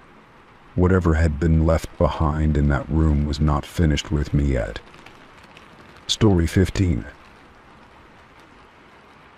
I had always enjoyed taking walks through the woods behind my house. It was a place of peace and solitude, where I could clear my mind and escape the chaos of everyday life. On that particular day, the air was crisp, the sun filtering through the trees, casting long shadows on the forest floor.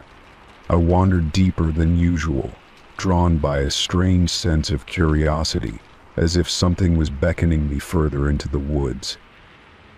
As I walked, I noticed something unusual in the distance, a faint glow coming from behind a cluster of trees. My heart quickened as I moved closer, wondering what it could be.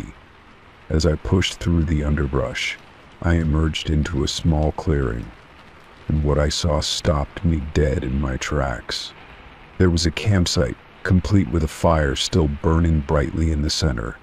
The fire crackled and popped, sending occasional sparks into the air.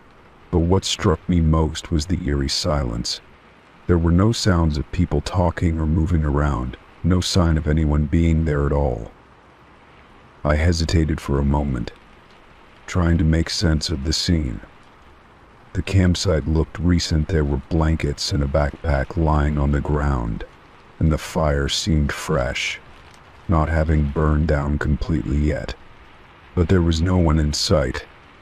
I glanced around, half expecting someone to jump out from behind the trees or call out from the shadows. But the woods were silent, and the only movement was the occasional flicker of the flames. A sense of unease crept over me, but my curiosity got the better of me. I stepped closer to the fire, careful not to disturb anything.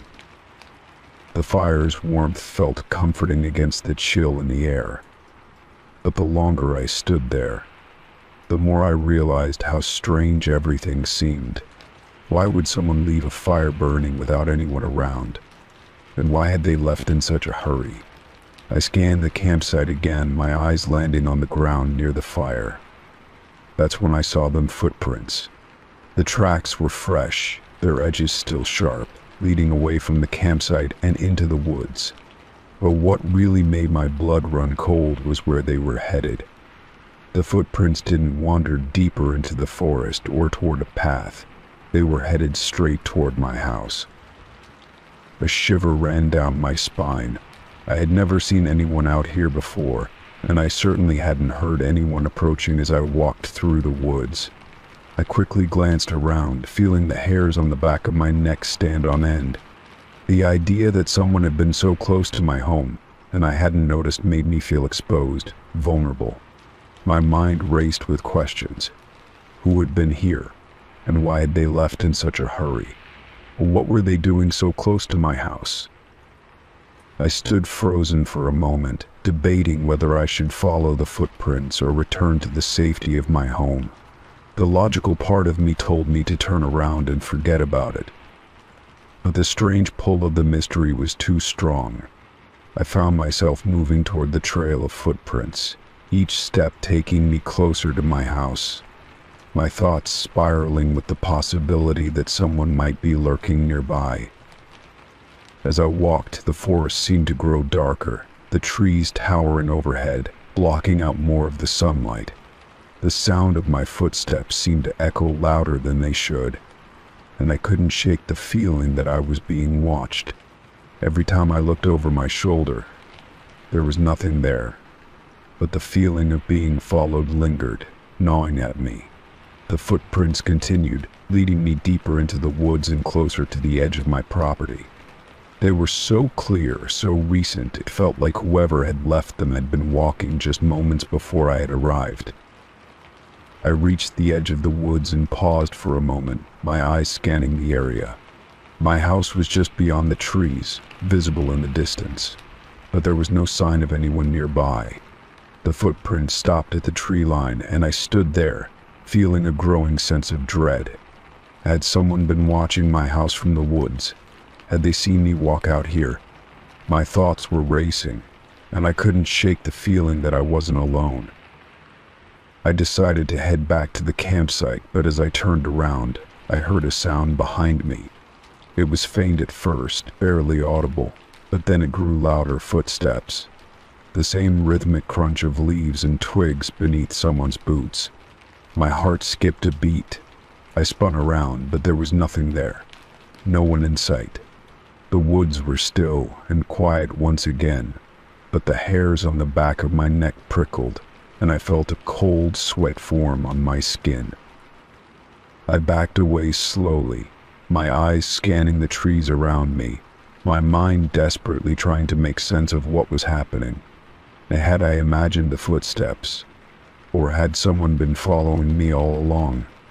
I wasn't sure what to believe anymore, but I knew one thing for certain: I needed to get back to my house, and fast. I retraced my steps, my heart pounding in my chest. The walk back felt longer than it should have, and I couldn't shake the feeling that something was just out of sight, waiting for me to let my guard down. When I finally reached my front door, I slammed it shut behind me and locked it without a second thought. I leaned against the door, my breath coming in short gasps, trying to calm myself. I stood there for a while, my eyes flicking nervously toward the windows, half expecting to see someone lurking outside. But there was nothing. The woods were silent again, and everything seemed normal. Still, the image of the footprints leading to my house haunted me. Who had been out there, and why had they left without a trace? I couldn't shake the feeling that something wasn't right, that I had uncovered something I wasn't supposed to see. The fire in the woods had long since burned out, but the mystery it left behind still lingered, a shadow over my thoughts.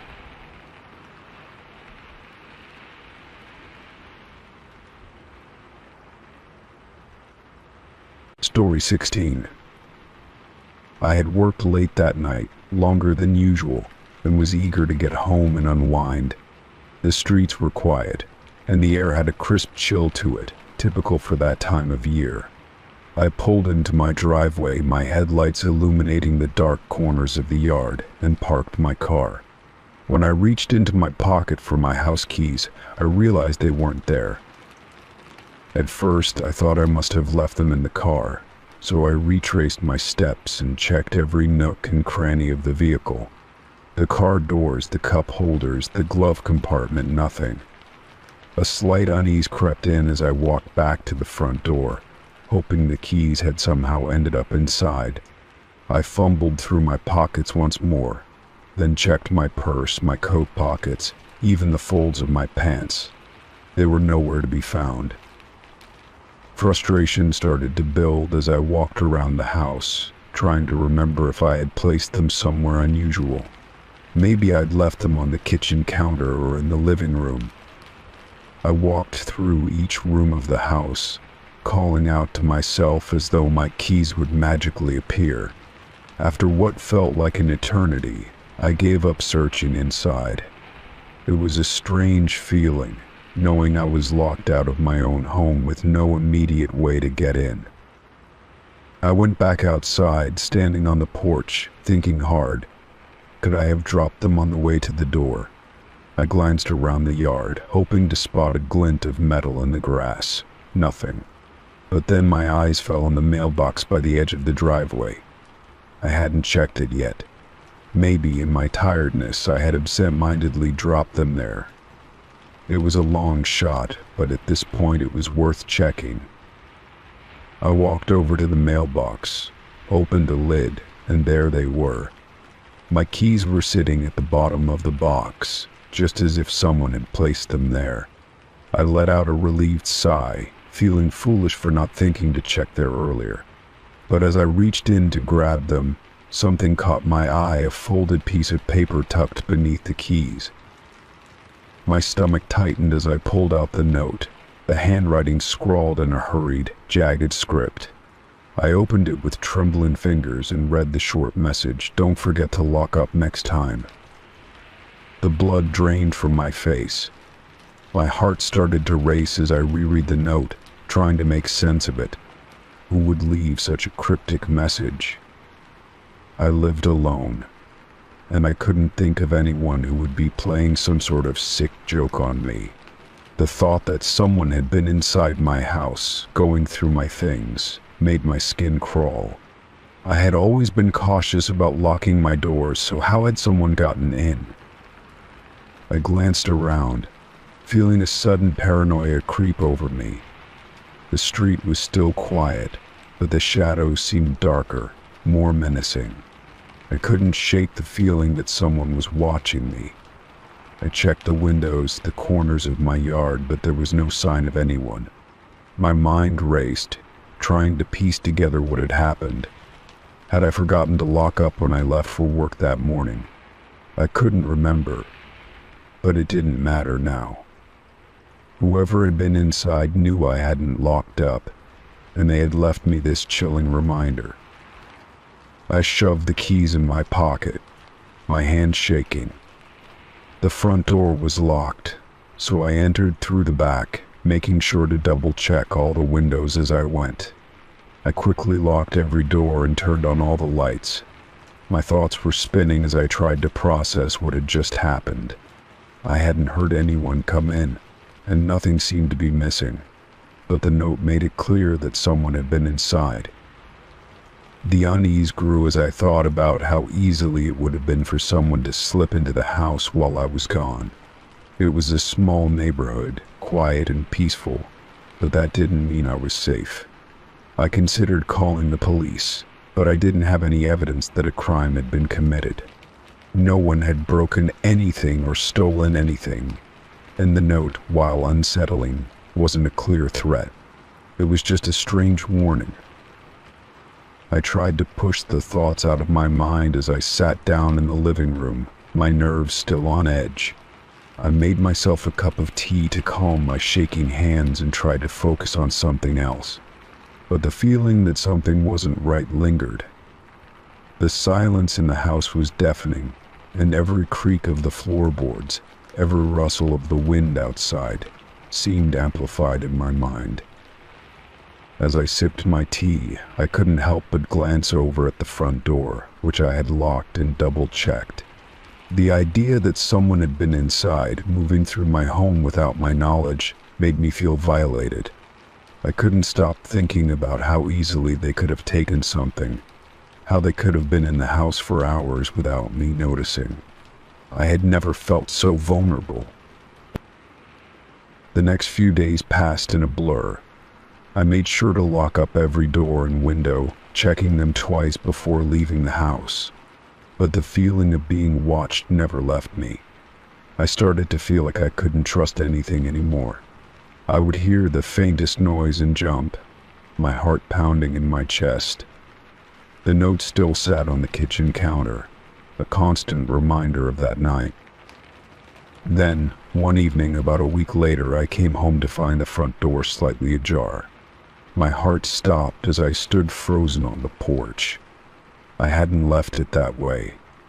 I rushed inside, my pulse racing, and checked every room, every closet, every drawer. Nothing seemed out of place, but I couldn't shake the feeling that someone had been there again. I didn't know who was leaving these messages or what they wanted, but one thing was clear: someone had been watching me, and they knew where I lived. Story 17. It was a cold Friday evening when I arrived at my friend Sarah's cabin. Nestled in the woods, far from the bustling city, it was the perfect escape from the daily grind. We had been planning this weekend getaway for weeks, eager to relax and enjoy the peaceful solitude of the remote cabin. The snow had already started to fall heavily, blanketing the forest in a thick layer of white, and the air was crisp and fresh. As Sarah led me inside, the warmth of the cabin immediately embraced me. A fire crackled in the hearth, and the smell of pine and wood smoke filled the air. It was everything I had imagined: cozy, secluded, and peaceful. We spent the evening chatting, sipping hot cocoa, and reminiscing about old times. The storm outside only seemed to add to the charm of the evening, keeping us safely tucked away from the world. After we finished dinner, we decided to take a walk in the snow. The wind had picked up, swirling the snowflakes in the air, but it was still beautiful outside. We laughed and joked, our footsteps crunching in the snow as we made our way around the cabin. The forest around us seemed alive with the sound of the wind, but there was a certain eerie quietness to the night. When we finally made our way back to the cabin, I couldn't shake the feeling that something was off, though I couldn't quite place it. As we approached the door, I noticed something strange. In the fresh snow leading up to the cabin, there were two sets of footprints, one large and one smaller, as though someone had been walking right behind us. I stopped in my tracks, my breath catching in my throat. "Sarah," I said, my voice barely above a whisper. "Who else has been here? And here?" Sarah turned to look at the tracks and frowned. "What do you mean?" "It's just us here." She knelt down to examine the prints, but her expression was filled with confusion, not concern. The tracks were clearly fresh, but they weren't hers and they weren't mine. The smaller set seemed to follow us from the woods right up to the door, and then disappear into the snow near the entrance. We stood there for a moment, unsure of what to make of it. I felt a chill run down my spine, but Sarah seemed unconcerned. "Maybe someone else came up here earlier today," she suggested, brushing it off. But I couldn't shake the feeling that we weren't alone. The prints didn't match anything we had seen earlier that day, and they were far too close for comfort. Inside, I tried to push the uneasy feeling out of my mind, telling myself that it was probably nothing. After all, the cabin was isolated, and people from the nearby town occasionally wandered up for a hike. But the more I thought about it, the more it bothered me. Who would be walking around in the snow so late at night, and why would they be so close to our cabin? We spent the rest of the evening inside, but the odd feeling lingered. Sarah didn't seem to notice anything unusual, but I kept hearing strange sounds, scraping noises that seemed to come from outside, the occasional snap of a twig. I kept peering out the windows, half expecting to see someone standing out there in the darkness, but each time there was nothing. The wind howled outside, and the storm continued to intensify, but it was the stillness in the air that unsettled me. Later that night, as we sat in front of the fire, Sarah excused herself to use the bathroom. I was left alone in the cabin, the flickering flames casting long shadows across the walls. The silence was almost deafening, broken only by the occasional crackling of the fire. That's when I heard it again, the soft scrape of something against the cabin's wooden walls. It sounded faint at first, but then it grew louder, as if someone was slowly dragging their feet around the outside of the house. My heart began to race. I stood up, my hands trembling, and cautiously moved toward the door. I could see the reflection of the snow outside in the window, but there was no one there. I tried to convince myself that it was just the wind or the storm playing tricks on me, but the unease in my stomach refused to go away. When Sarah returned, I quickly asked her if she had heard anything strange outside. She shrugged, looking a little puzzled. "No, I didn't hear anything. Maybe it's just the storm." But I wasn't convinced.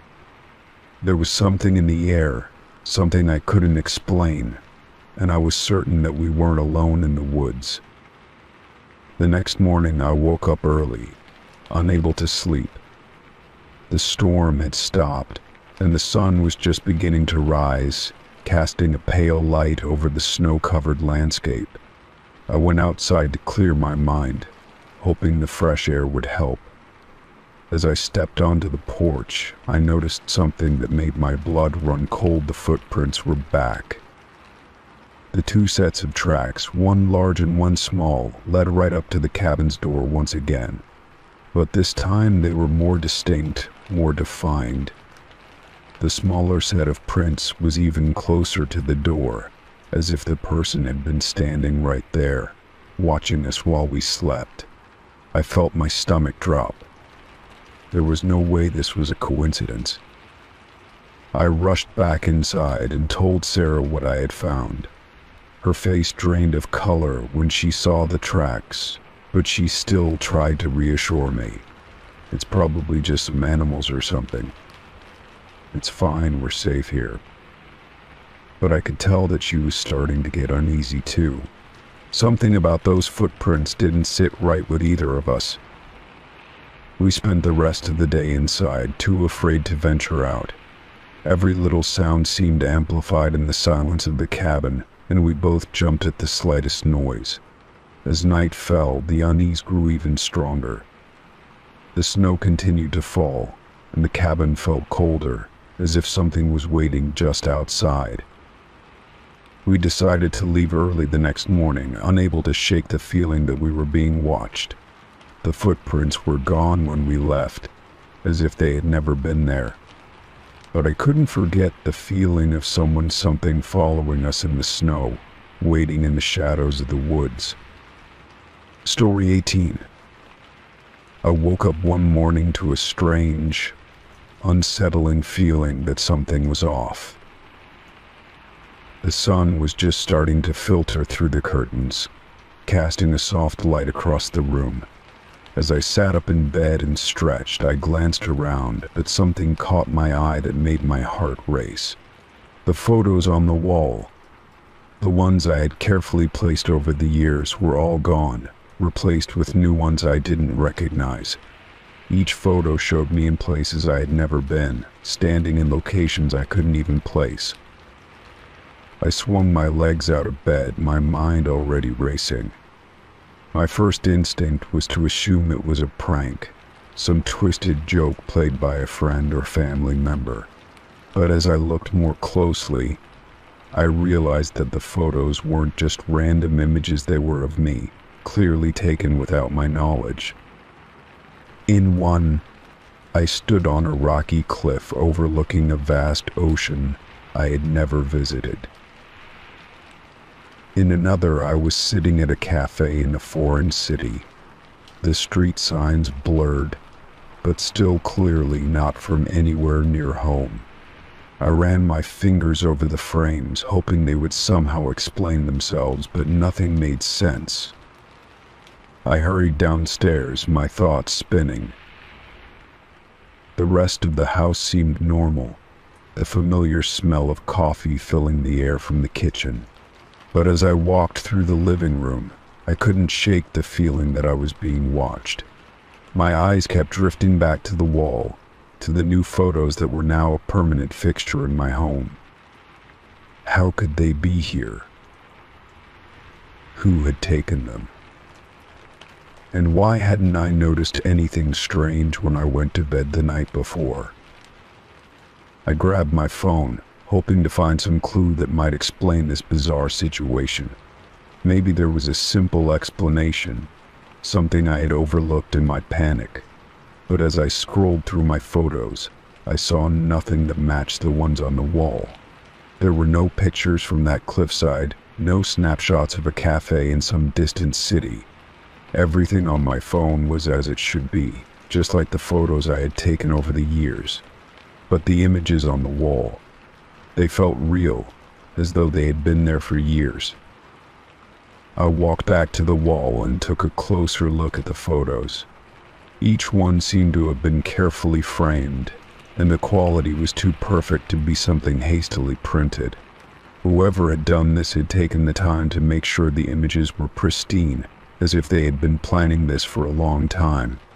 My mind raced as I tried to come up with any possible explanation, but the more I thought about it, the less sense it made. I decided to take action. I grabbed my coat and left the house, hoping that stepping outside would help me clear my head. As I walked down the street, I couldn't help but glance at every person I passed, wondering if one of them was the person behind the photos. But everyone seemed normal, just going about their day, unaware of the strange reality I had woken up to.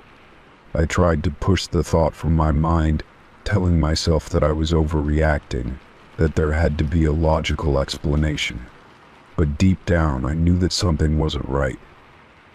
I spent the rest of the day trying to find answers.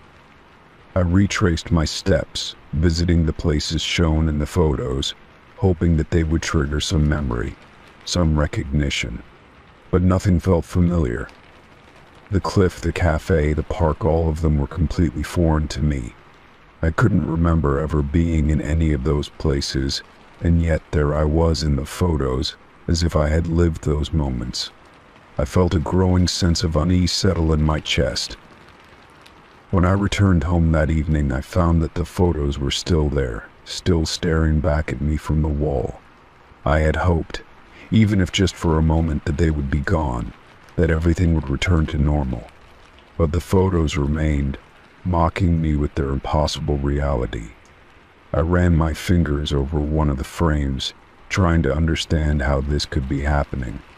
The image of me standing on the cliff was so vivid, so real, that I could almost feel the wind in my hair, the salt of the ocean air on my skin. But I had never been there. I had never even seen the place in real life. I couldn't sleep that night. Every time I closed my eyes, I saw the photos, the strange locations, and my own face staring back at me. I tossed and turned, trying to escape the growing sense of paranoia that gripped me. I couldn't shake the feeling that I was being watched, that someone was observing my every move. The thought that someone had been in my home, taking pictures of me while I slept, made my skin crawl. But there were no signs of forced entry, no signs that anyone had been in the house. It was as if they had slipped in and out without a trace. The next day, I contacted the police. I explained everything, from the photos to the strange locations, hoping that they would have some explanation. But when they arrived and examined the photos, they were just as baffled as I was. They couldn't find any clues, no leads, nothing that could explain how the photos had ended up in my home. They suggested I might be experiencing some kind of mental breakdown, but I knew that wasn't it. I wasn't imagining things. These photos were real, and they were showing me in places I had never been. The weeks that followed were a blur of confusion and fear. I kept waiting for something to happen, for the truth to reveal itself, but nothing changed. The photos remained on the wall, each one more unsettling than the last. I became obsessed with them, constantly analyzing every detail, looking for any hint that might explain how they were taken. But no matter how many times I looked, I found nothing. It was as if the photos were part of some twisted game, one that I couldn't escape. One day, as I was sitting in the living room, I caught a glimpse of something out of the corner of my eye. The photos once again had changed. The places I had never been were still there, but now I was in new locations, even more unfamiliar than before. I felt my stomach drop as I realized that whatever was happening wasn't over. It was only just beginning. Story 19. I had just finished a long day of errands and was sitting in my car in the nearly empty parking lot. The engine was off, and the silence around me was almost deafening. I was tired and ready to head home, but before I could start the car, I noticed something strange. In the rearview mirror, I saw the faintest reflection of someone standing behind me. The figure was too blurry to make out any details, but the feeling of being watched hit me like a cold wave. I quickly turned my head, scanning the empty parking lot behind me, but there was no one there. The area was quiet, save for a few cars scattered here and there. I checked my surroundings once more, my heart pounding a little faster. There were no pedestrians, no figures moving between the cars, just the emptiness of the lot stretching out into the fading evening light. But when I glanced back at the rearview mirror, the sensation of being watched lingered, as though something unseen was still there. I shook my head, trying to dismiss the thought as a trick of the light or my tired mind playing games with me. I had been on my feet all day, running from store to store, and maybe my mind was just starting to fray at the edges. Still, I couldn't shake the feeling that someone was standing just behind me, waiting for me to notice. I looked at the mirror again, but this time I focused more on the reflection. There was nothing unusual about the view behind me, just the row of parked cars and the fading light of the evening sky. But as I sat there, trying to convince myself that everything was fine, a chill crept up my spine. It wasn't just the mirror, it was the overwhelming sensation that I wasn't alone. I could almost feel the presence of someone close by, watching me, waiting for me to react. My skin prickled, and I had the undeniable urge to check the back seat. Slowly, I turned my head, glancing over my shoulder, but the back seat was empty. There was nothing there, not even a hint of movement. I let out a breath I hadn't realized I was holding, trying to calm my nerves. It was just my imagination, I told myself. Maybe I was more exhausted than I thought. The parking lot was eerily still, and I could hear the faint hum of a distant street light flickering. Yet, as I turned my attention back to the rearview mirror, I couldn't ignore the unease that had settled deep in my chest. The feeling of being watched hadn't gone away. If anything, it had grown stronger. I glanced in the side mirror this time, hoping to distract myself from the nagging feeling. But as I did, my eyes caught something movement just beyond the rearview mirror's frame. My heart skipped a beat. I quickly turned to look again, but once more, the parking lot was empty. No one was standing behind me, no shadowy figure moving in the periphery of my vision. But that cold, unsettling sensation never left. It was as if someone had just been there, but the moment I looked away, they disappeared. My fingers tightened around the steering wheel as I sat there, paralyzed by a mix of curiosity and dread. I couldn't bring myself to start the car and drive away, not yet. I felt trapped in that moment, like something was keeping me there, in that spot, in the parking lot. I checked the rearview mirror again, my gaze flicking nervously from one side to the other. Still, there was nothing out of place, but I couldn't shake the feeling that someone or something was standing just out of view, waiting for me to make the wrong move. I finally decided to get out of the car. I needed to check if there was anyone around, if maybe someone had been lingering nearby without me noticing. My hand hesitated over the door handle, but after a long pause I opened the door and stepped out. The cool night air hit me immediately, but the parking lot was just as empty as before. No one was around. No figures hiding between the cars. Just the distant sound of traffic and the quiet hum of streetlights above. I walked around my car, inspecting the space behind it, trying to make sense of what had been happening.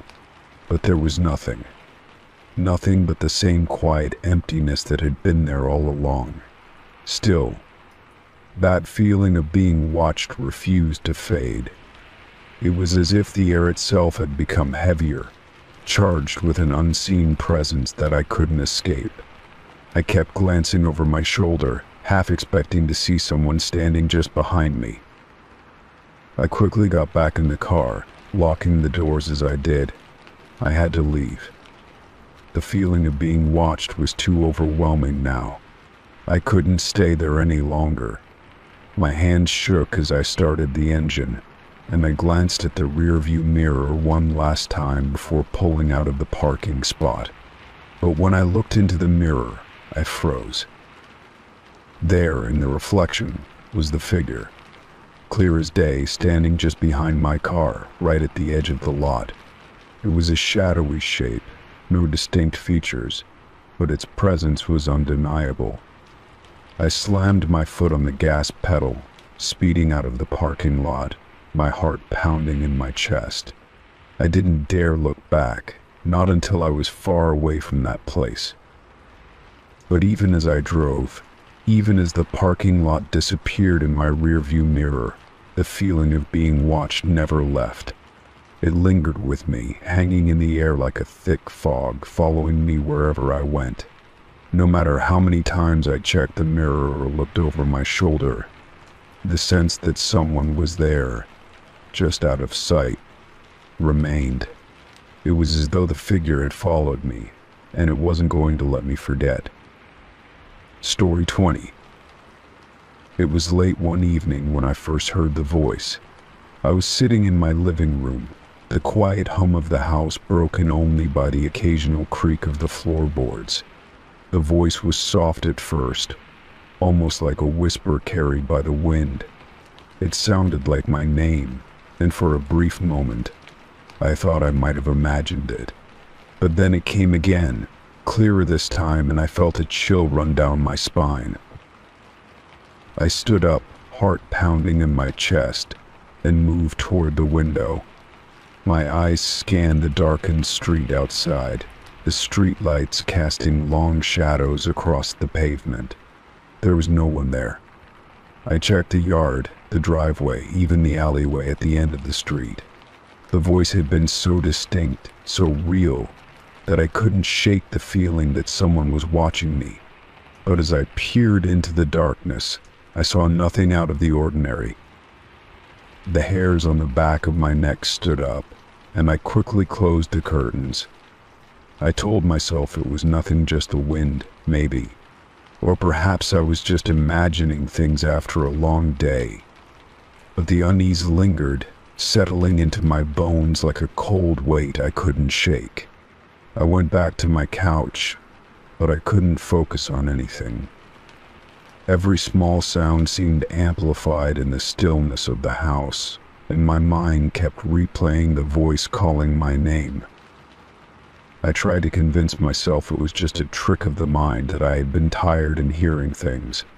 But that didn't explain the feeling of being watched, the sensation that someone had been standing outside my window, just out of sight. I tried to distract myself with a book, but I couldn't focus. Every creak of the house, every gust of wind, seemed to bring the voice back to life in my mind. It was like it was echoing in the corners of my thoughts, growing louder with each passing moment. Finally, I couldn't take it anymore. I grabbed my phone and texted a friend, asking if they had heard anything strange or if they thought I was just being paranoid. I waited for a reply, but nothing came. I didn't want to call anyone at this hour, but I needed reassurance. I felt like I was losing my grip on reality. The voice, the eerie sensation, it was all too much. The night dragged on, but I couldn't sleep. I kept the lights on, trying to push away the feeling of dread that had settled in my chest. Every time I closed my eyes, I could still hear the voice in my head, whispering my name over and over again. It was maddening. When I finally did manage to fall asleep, it was a restless, fitful slumber, filled with strange dreams of being chased through dark hallways by an unseen presence. The next morning, I woke up with a sense of unease that refused to leave me. I went through my usual routine, but everything felt off. I checked the windows and doors, making sure everything was locked. I stepped outside to get the newspaper, hoping the fresh air would clear my mind. But as I walked back toward my front door, I noticed something strange. There was a piece of paper taped to the door. At first, I thought it might be a flyer or an advertisement, but when I got closer and read it, my blood ran cold. The note simply said, "I saw you last night." My heart stopped, and I felt the world tilt beneath me. I looked around, half expecting to see someone standing nearby, watching me, but there was no one. The street was quiet, and the only sound was the wind rustling through the trees. I stood there for a long moment, staring at the note in disbelief. My mind raced, trying to make sense of it. Who could have left it? How did they know about the voice I heard? The thought of someone watching me, someone who knew what had happened, made my stomach turn. I couldn't shake the feeling that this was no coincidence. It was like someone had been watching me all along, waiting for the right moment to make their presence known. I checked the rest of the house, my eyes scanning every corner, every shadow, looking for any sign of someone having been there. But everything seemed normal, as if nothing had changed. The note was the only clue, the only thing that told me something was wrong. I tore it off the door and shoved it into my pocket, trying to push the panic that was rising in my chest down. I needed to think. I needed to figure out who was behind this and why they were doing this. I tried to shake off the feeling, telling myself that maybe it was just a prank. Maybe someone had seen me through the window and decided to mess with me. But deep down I knew it wasn't that simple. The voice, the note, it all felt too deliberate, too calculated. I felt like I was being toyed with, and it was driving me mad. I decided to call the police, though I wasn't sure what I could tell them. How could I explain something so strange? I didn't even know if there was a crime here. The officer on the other end of the line listened patiently as I told them about the voice and the note, but he didn't seem convinced. "It could be a prank," he said. "It's hard to say. Just make sure you lock your doors and keep an eye out for anything unusual." I hung up, feeling no better than I had before. I wasn't sure what I was expecting, but I needed something more concrete, something to tell me I wasn't losing my mind. I kept the note with me, the words "I saw you last night" echoing in my thoughts. Who had seen me, and what did they want? The rest of the day passed in a blur. I kept my blinds closed, and I avoided looking out the windows, afraid of seeing something I wasn't ready to face.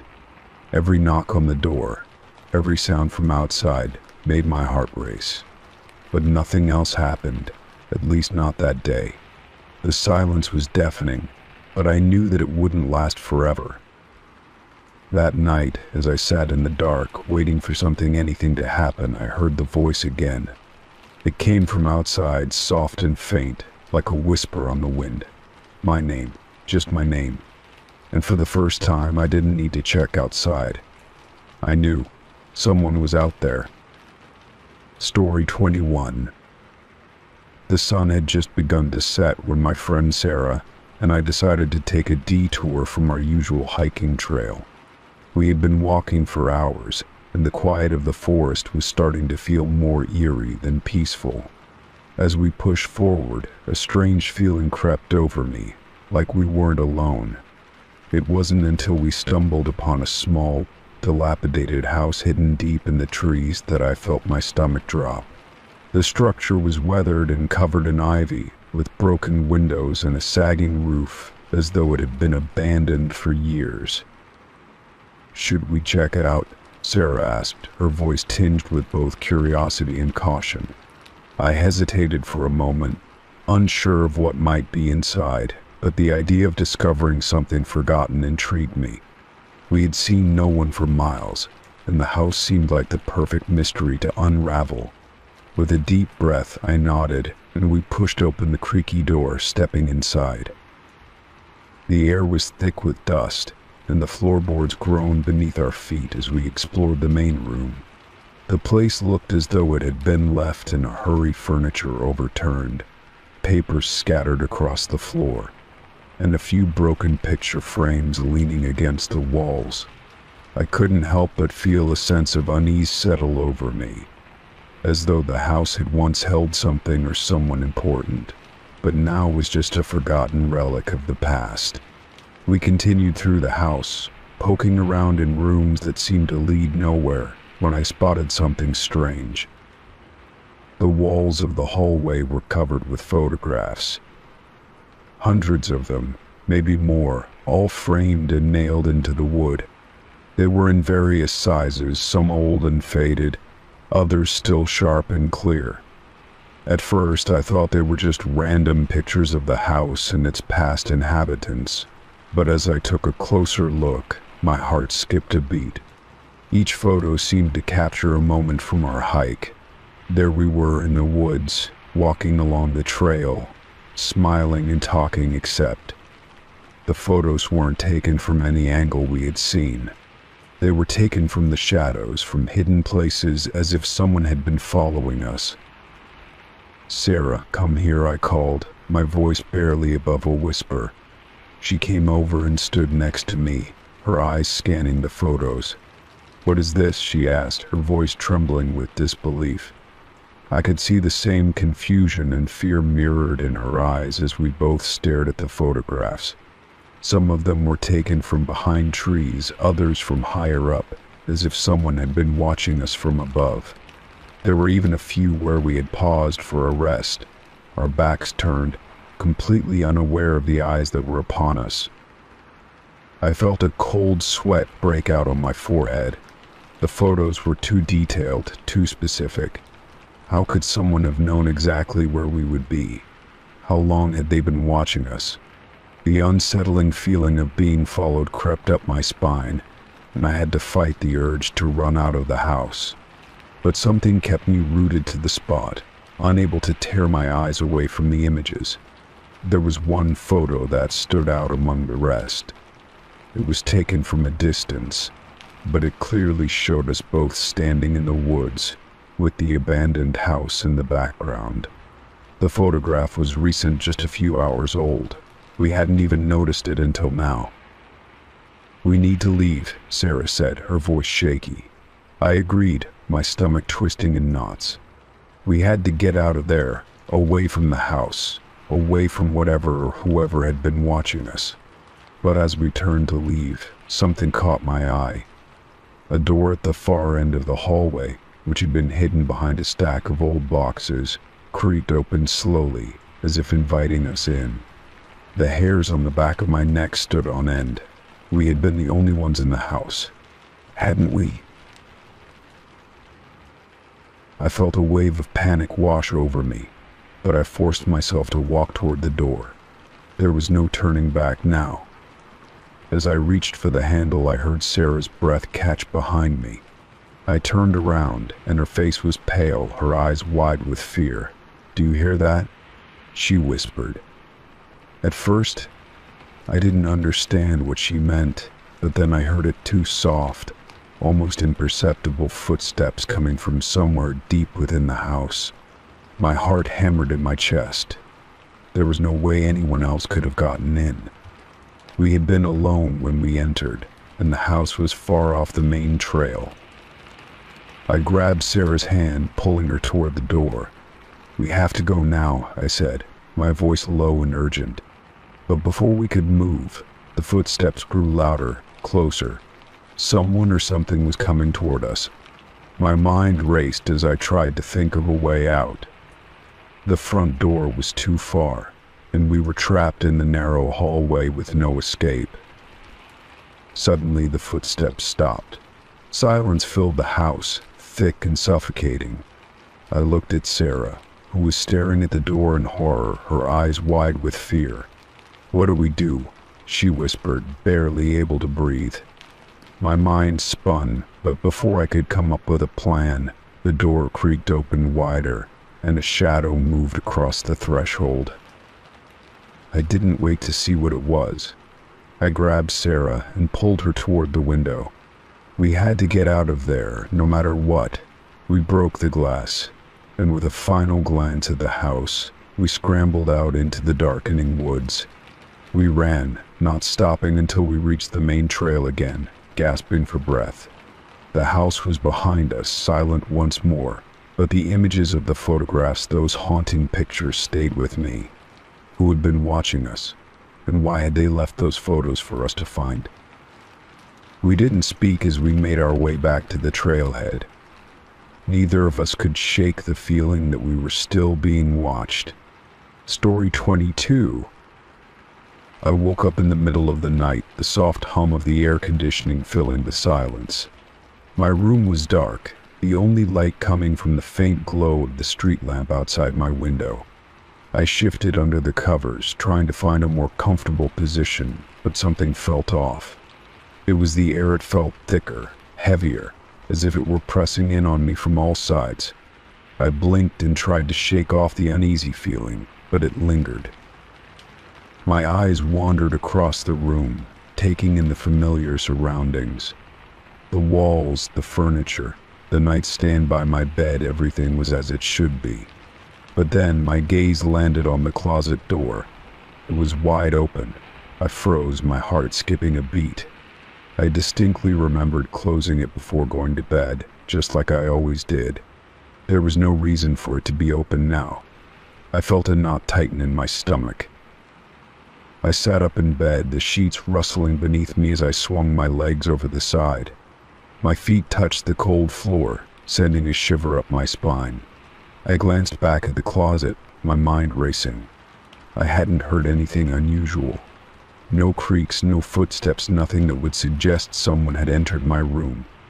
And yet the door was wide open. I could feel my pulse quicken as I stood up, the weight of the room pressing down on me with every step. I took a few tentative steps toward the closet, my breath shallow. The door seemed to beckon me, its dark interior hidden from view. The air felt thicker now, almost suffocating, and I couldn't shake the sensation that I wasn't alone. It was as if something was waiting just beyond the door, watching me, waiting for me to make the next move.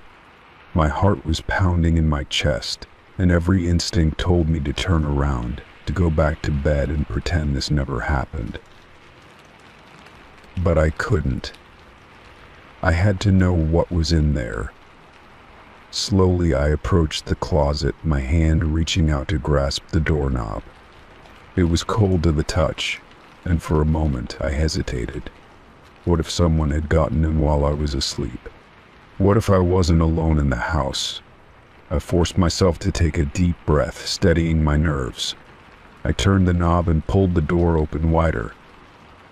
The closet was empty, or so it seemed. There were no figures lurking in the shadows, no sign of anyone hiding inside. The shelves were lined with my clothes, neatly arranged just as I had left them. The faint smell of cedar and fabric softer filled the air. But still, something felt wrong. The weight of the room hadn't lifted. If anything, it had grown heavier, more oppressive. I felt as though the walls were closing in on me. I stood there for a few moments, staring into the closet, my eyes scanning every inch of the space. My breath was shallow and my body was tense. Nothing moved. Nothing changed. But the unease remained. I stepped back, my gaze flicking nervously around the room. The open door seemed to mock me, daring me to look away, to let my guard down. I closed the door quickly, locking it in place with a firm click. But as I turned to walk back to my bed, I couldn't shake the feeling that something was still there, something I couldn't see. The air was thick with a presence, something that wasn't right. I climbed back into bed, pulling the covers up to my chin, trying to convince myself that I was being ridiculous. There was nothing in the closet. There was nothing in the room. It was just my imagination playing tricks on me. Still, I couldn't relax. My eyes darted around the room, my mind replaying every sound, every creak, every shift of the floorboards. I strained to hear anything that might explain the strange sensation that lingered in the air. But all I could hear was the steady rhythm of my own heartbeat, echoing in the silence. I closed my eyes, trying to calm myself, but the heaviness in the room wouldn't let up. I couldn't shake the feeling that something was watching me, waiting.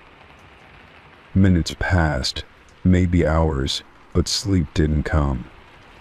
Every time I closed my eyes, I saw the closet door in my mind, wide open, dark and inviting.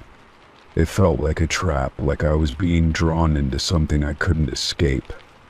I kept telling myself it was just my nerves, just the darkness playing tricks on me. But deep down, I knew something wasn't right. I knew I couldn't ignore the feeling that had settled in the pit of my stomach. Finally, I could take it no longer. I had to check again. Slowly, I got out of bed, my legs trembling slightly beneath me. I tiptoed across the room, trying to make as little noise as possible. The floorboards creaked under my weight, but I ignored it, focusing only on the closet. I hesitated in front of it, my hand hovering over the doorknob. My heart raced as I took a deep breath and slowly turned the handle. The door creaked open, and I stepped back, bracing myself for what I might find. The closet was just as empty as before. The clothes were still there, hanging neatly on the rods, the shelves lined with shoes and bags. Nothing was out of place, but the air felt colder now, and the weight in the room had intensified. I glanced over my shoulder, feeling a chill crawl up my spine.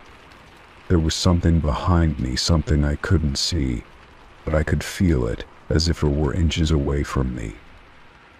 I slammed the closet door shut, my breath coming in ragged gasps. My heart pounded in my chest, and I backed away, my eyes darting around the room, looking for anything that could explain what I was feeling. But there was nothing. No sound, no movement. Just the oppressive silence that seemed to grow louder the longer I stood there. I quickly climbed back into bed, pulling the covers over my head, hoping that would make it all go away. But the feeling remained.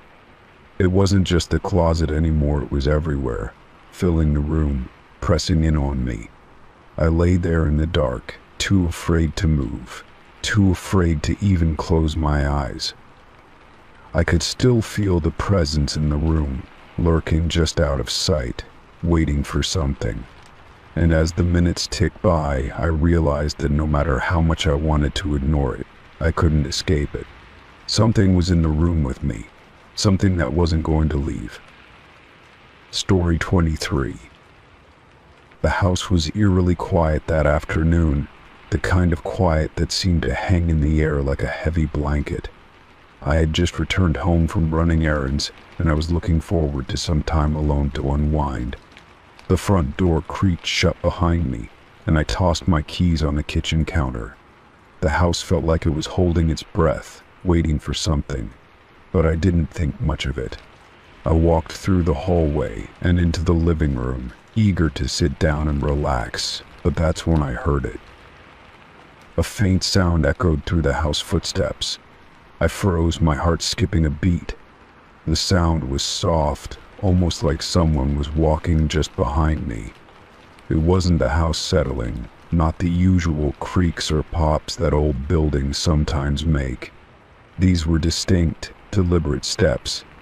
I turned quickly, expecting to see someone standing there, but there was no one in sight. My mind raced as I tried to make sense of it. Maybe it was the wind, or perhaps my imagination had gotten the better of me. But deep down, I couldn't shake the feeling that I wasn't alone. I stood in the middle of the living room for a few moments, listening intently, but there was only silence now. I tried to convince myself that I was being paranoid. After all, the house was old, and it creaked with every change in temperature or shift in the foundation. Still, something didn't feel right. I glanced around the room, half expecting to see someone step out from behind the furniture or the hallway, but nothing. The house was empty. I shook my head and went to sit down, trying to brush it off. But then, I heard the footsteps again, this time louder and more distinct. They were coming from behind me, moving across the floor toward me. I jumped up from the couch, my heart pounding in my chest. My breath caught in my throat as I spun around to face the hallway. But once again, there was no one there. The house seemed to mock me, its silence deafening in contrast to the strange noise I had just heard. I was starting to feel uneasy, as if the air itself had become thick and suffocating. I cautiously walked toward the hallway, my footsteps echoing in the empty space. As I moved down the corridor, the sound of my own steps seemed to blend with the phantom footsteps I had heard earlier.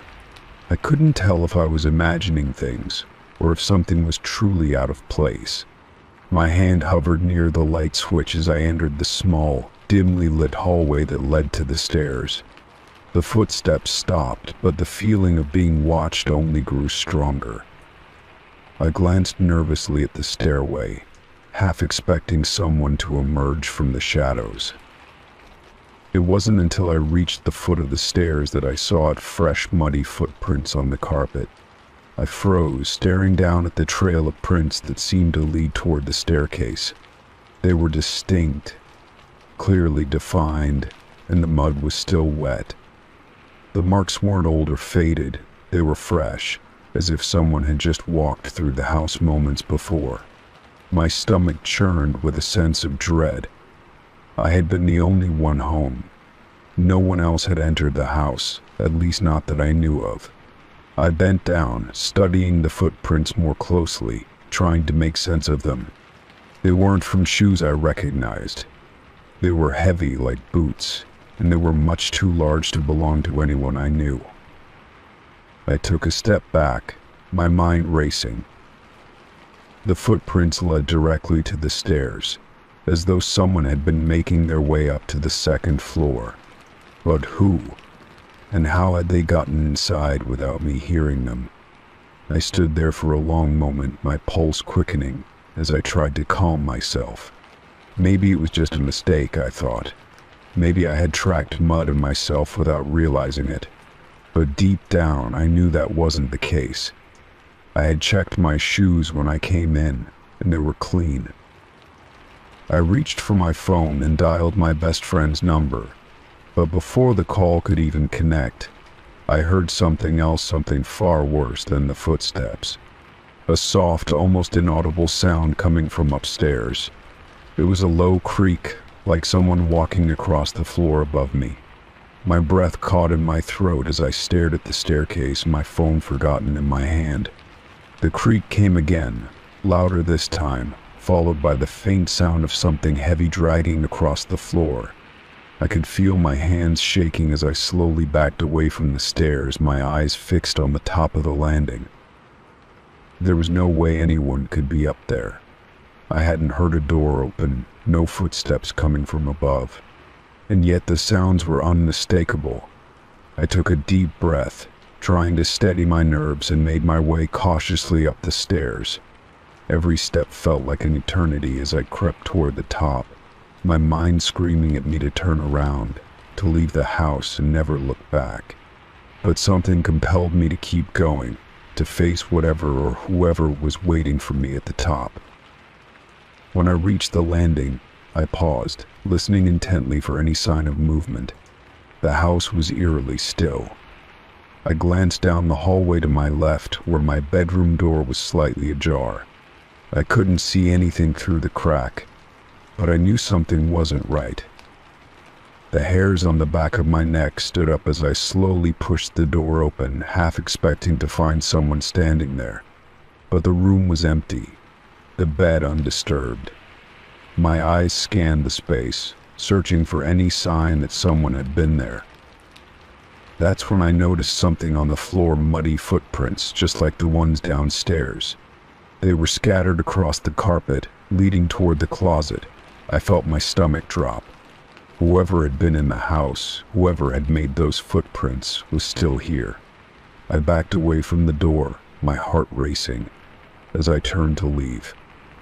But as I did, I heard a soft voice, barely a whisper, coming from the shadows of the hallway. I couldn't make out the words, but it was enough to send me running down the stairs and out of the house. I didn't look back as I slammed the door behind me.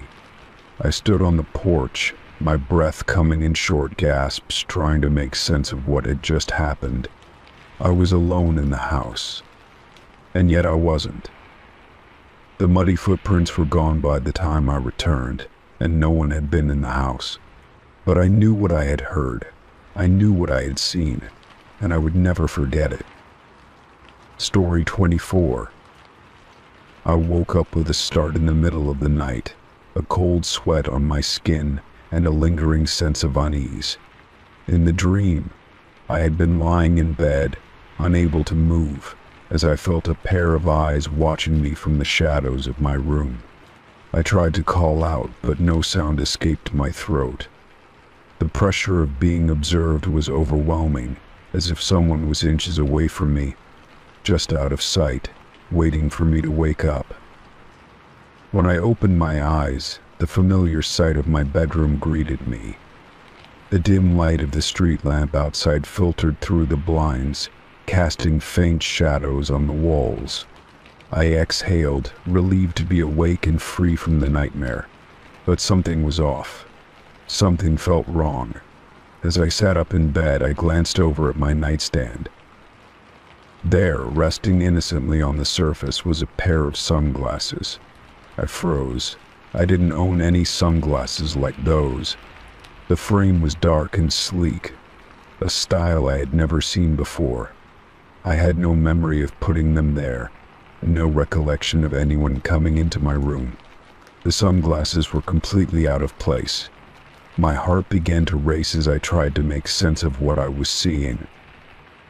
I reached out cautiously, my fingers brushing against the smooth surface of the sunglasses. They felt real, solid, and oddly warm, as if someone had just placed them there. My mind raced with questions. Had someone been in my room while I was asleep? But how could they have gotten in without me noticing? I lived alone, and my windows were locked. There was no way anyone could have snuck in undetected. Yet, here they were, these sunglasses that didn't belong to me. I turned them over in my hands, searching for any clues. The brand name was embossed on the inside of the frame, but it didn't ring any bells. I had never seen that brand before. I stood up and walked over to the window, hoping the fresh air might clear my thoughts. The street outside was quiet, the usual sounds of the neighborhood muffled by the night. I glanced back at my room, half expecting to see someone lurking in the shadows, but there was nothing. I returned to the nightstand, picking up the sunglasses once again. The feeling of being watched crept over me again, as if something or someone was still observing me, waiting. My mind wandered back to the dream, the sensation of being helpless, of being watched while I was powerless to do anything.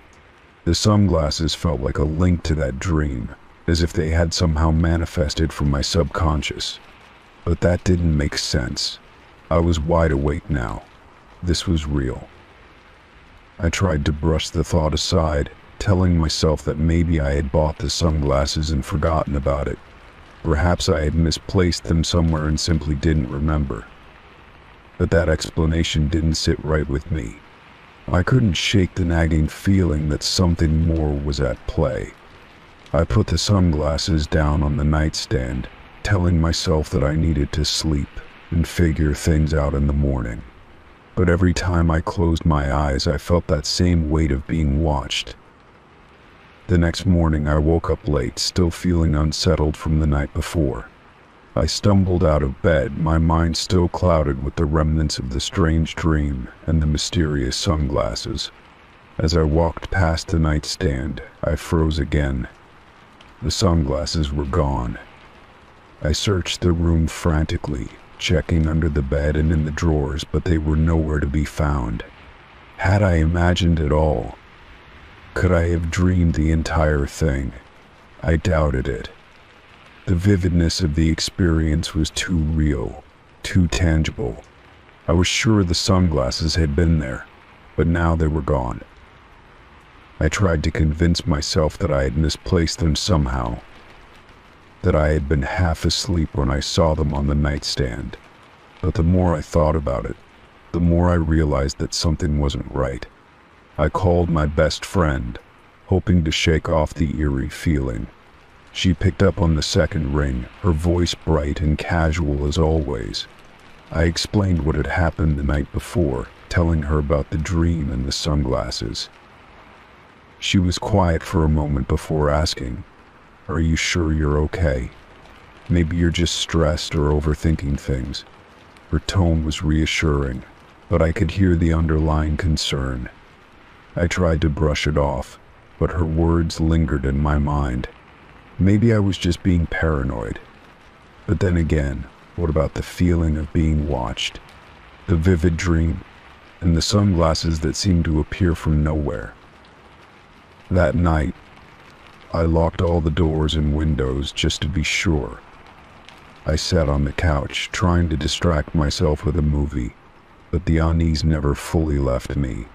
The feeling of being watched returned, growing stronger as the night wore on. Every time I glanced toward my bedroom, I felt a chill in the air, like something was there, just beyond my sight. I decided to check the nightstand again. I had to know if the sunglasses had somehow reappeared. But when I reached the nightstand, my breath caught in my throat. There they were, resting on the surface, as if they had never left. I picked them up, my hands trembling as I examined them once more. This time they felt colder, almost as if they had been sitting outside in the night air. The same brand name was still embossed on the frame, but it didn't make me feel any better. The door to my bedroom creaked behind me, and I spun around, heart racing, but there was nothing. No one. Just the empty room, silent as ever. I returned to the nightstand and set the sunglasses back down, my mind spinning. I couldn't explain what was happening. All I knew was that I wasn't alone, not in the way I thought. Someone or something was watching me, and it wasn't going to stop until I figured out what was going on. Story 25. The day I received the package in the mail was like any other. It was a chilly morning, and I had just finished my cup of coffee when I noticed the small, unmarked box sitting on my doorstep. It was plain, wrapped in brown paper, and had no return address or any indication of who it might be from. At first I thought it was a mistake, maybe a mix-up in delivery, but curiosity got the better of me. I bent down and picked it up, the weight of the box surprisingly light in my hands. I took the package inside, placed it on the kitchen counter, and carefully unwrapped the paper. Inside was an old, tattered doll. Its clothes were faded and worn, its eyes were glassy and dull, and its hair was a tangled mess of fibers. What struck me immediately was the symbol carved into its back. It was small, almost hidden beneath the fabric, but it looked like an intricate design, some kind of ancient or foreign mark that I didn't recognize. The carving was precise, as if done with a steady hand, and the more I looked at it, the more it seemed to glow faintly in the dim light of my kitchen. I didn't know what to make of it. The doll was unsettling, but there was no note or explanation to offer any clarity. I couldn't recall ordering anything that might resemble this strange item, nor could I think of anyone who would send me such an eerie gift. I turned the doll over in my hands, inspecting it closely. The smell of old fabric and dust filled my nose, and the sensation of its lifeless eyes staring back at me made me feel uneasy. After a few moments of contemplation, I decided to set it aside on a shelf in my living room, thinking I might be overreacting to an odd but harmless delivery. That night, as I settled into bed, I tried to push the unsettling image of the doll out of my mind. The house was quiet, the only sound the soft hum of the refrigerator in the kitchen. I had nearly drifted off to sleep when I heard something.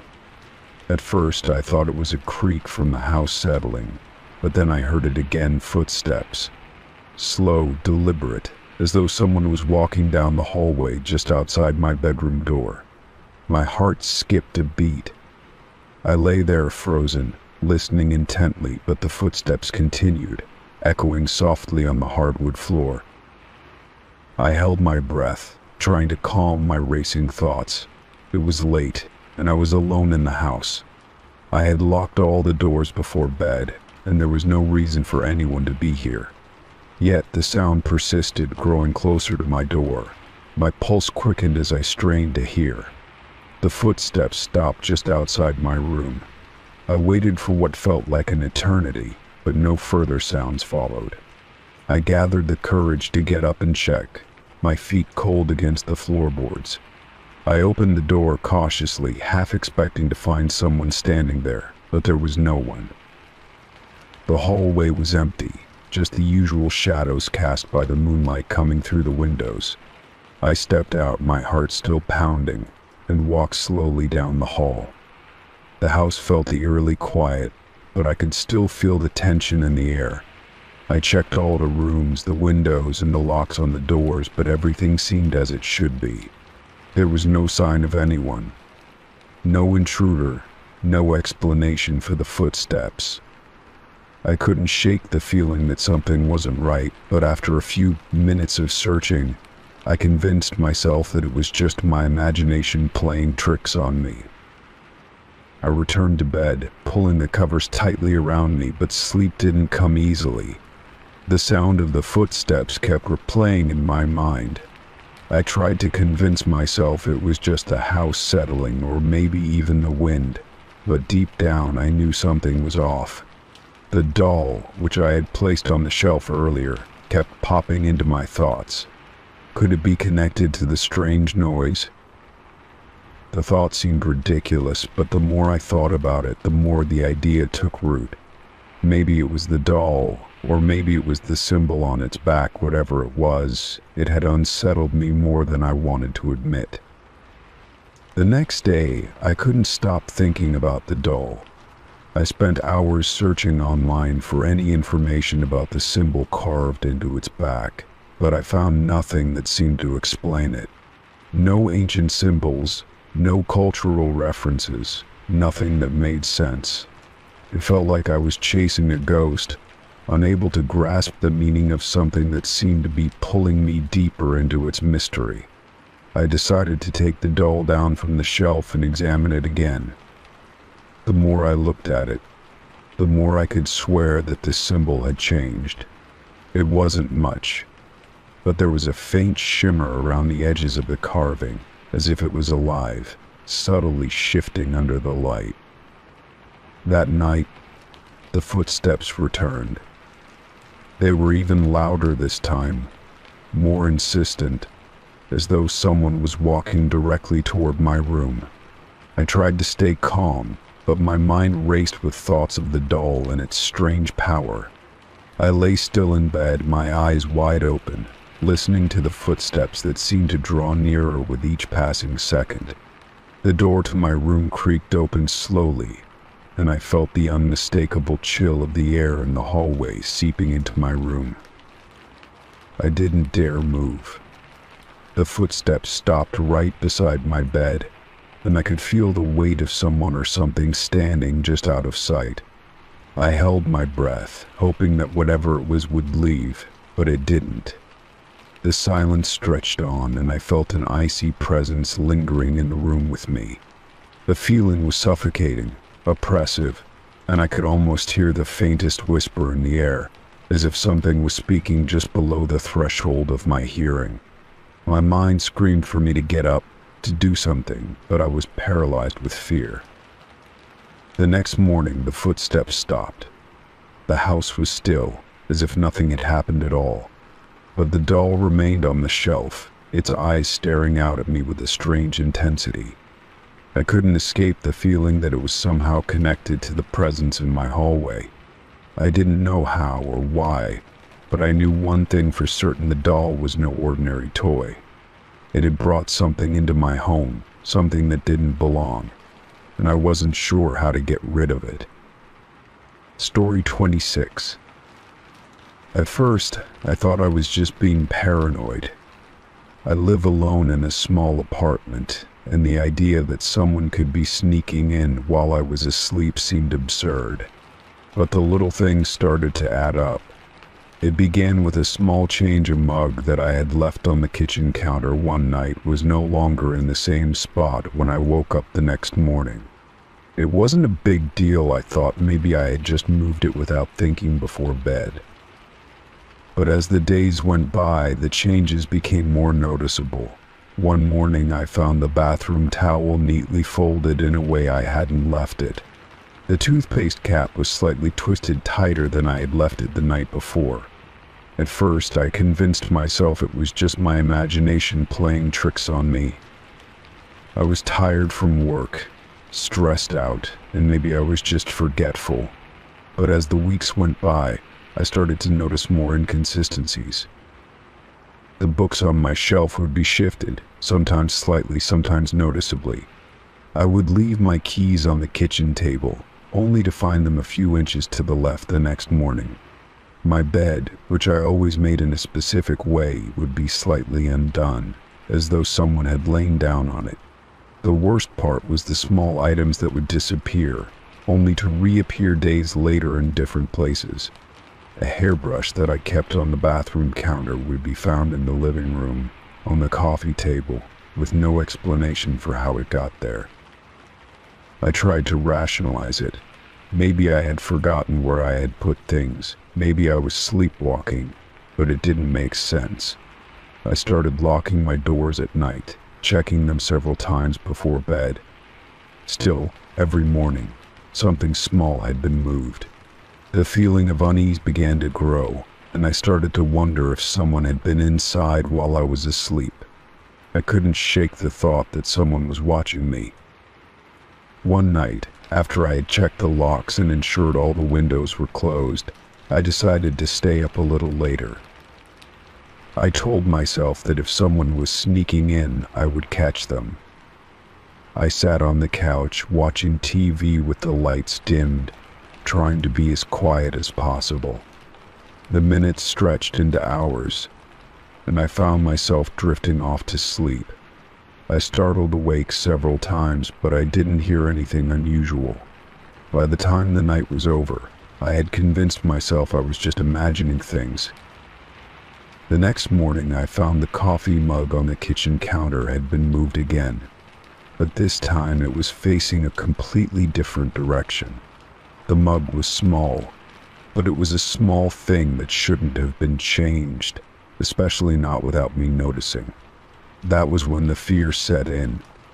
It wasn't just small, insignificant things anymore. It was starting to feel like someone was deliberately altering my space, like they were trying to send me a message. But what message? I began to feel trapped in my own apartment. The walls, which once felt comforting and safe, now felt oppressive. Every time I left the house, I couldn't help but wonder if something would be different when I came back. I tried to tell myself it was all in my head, but it was becoming harder to ignore the growing sense of dread that followed me everywhere. One afternoon, I decided to do something drastic. I set up a camera. I figured that if I could catch someone in the act, I could put an end to it. I placed the camera in the living room, facing the front door, and made sure it was recording before I went to bed. That night, I stayed awake again, this time watching the camera feed on my phone. I sat there frozen, staring at the screen as the hours passed. Nothing happened. The next morning, I checked the footage, eager to find anything that would explain the strange occurrences. But when I watched the video, my stomach sank. The camera had recorded nothing.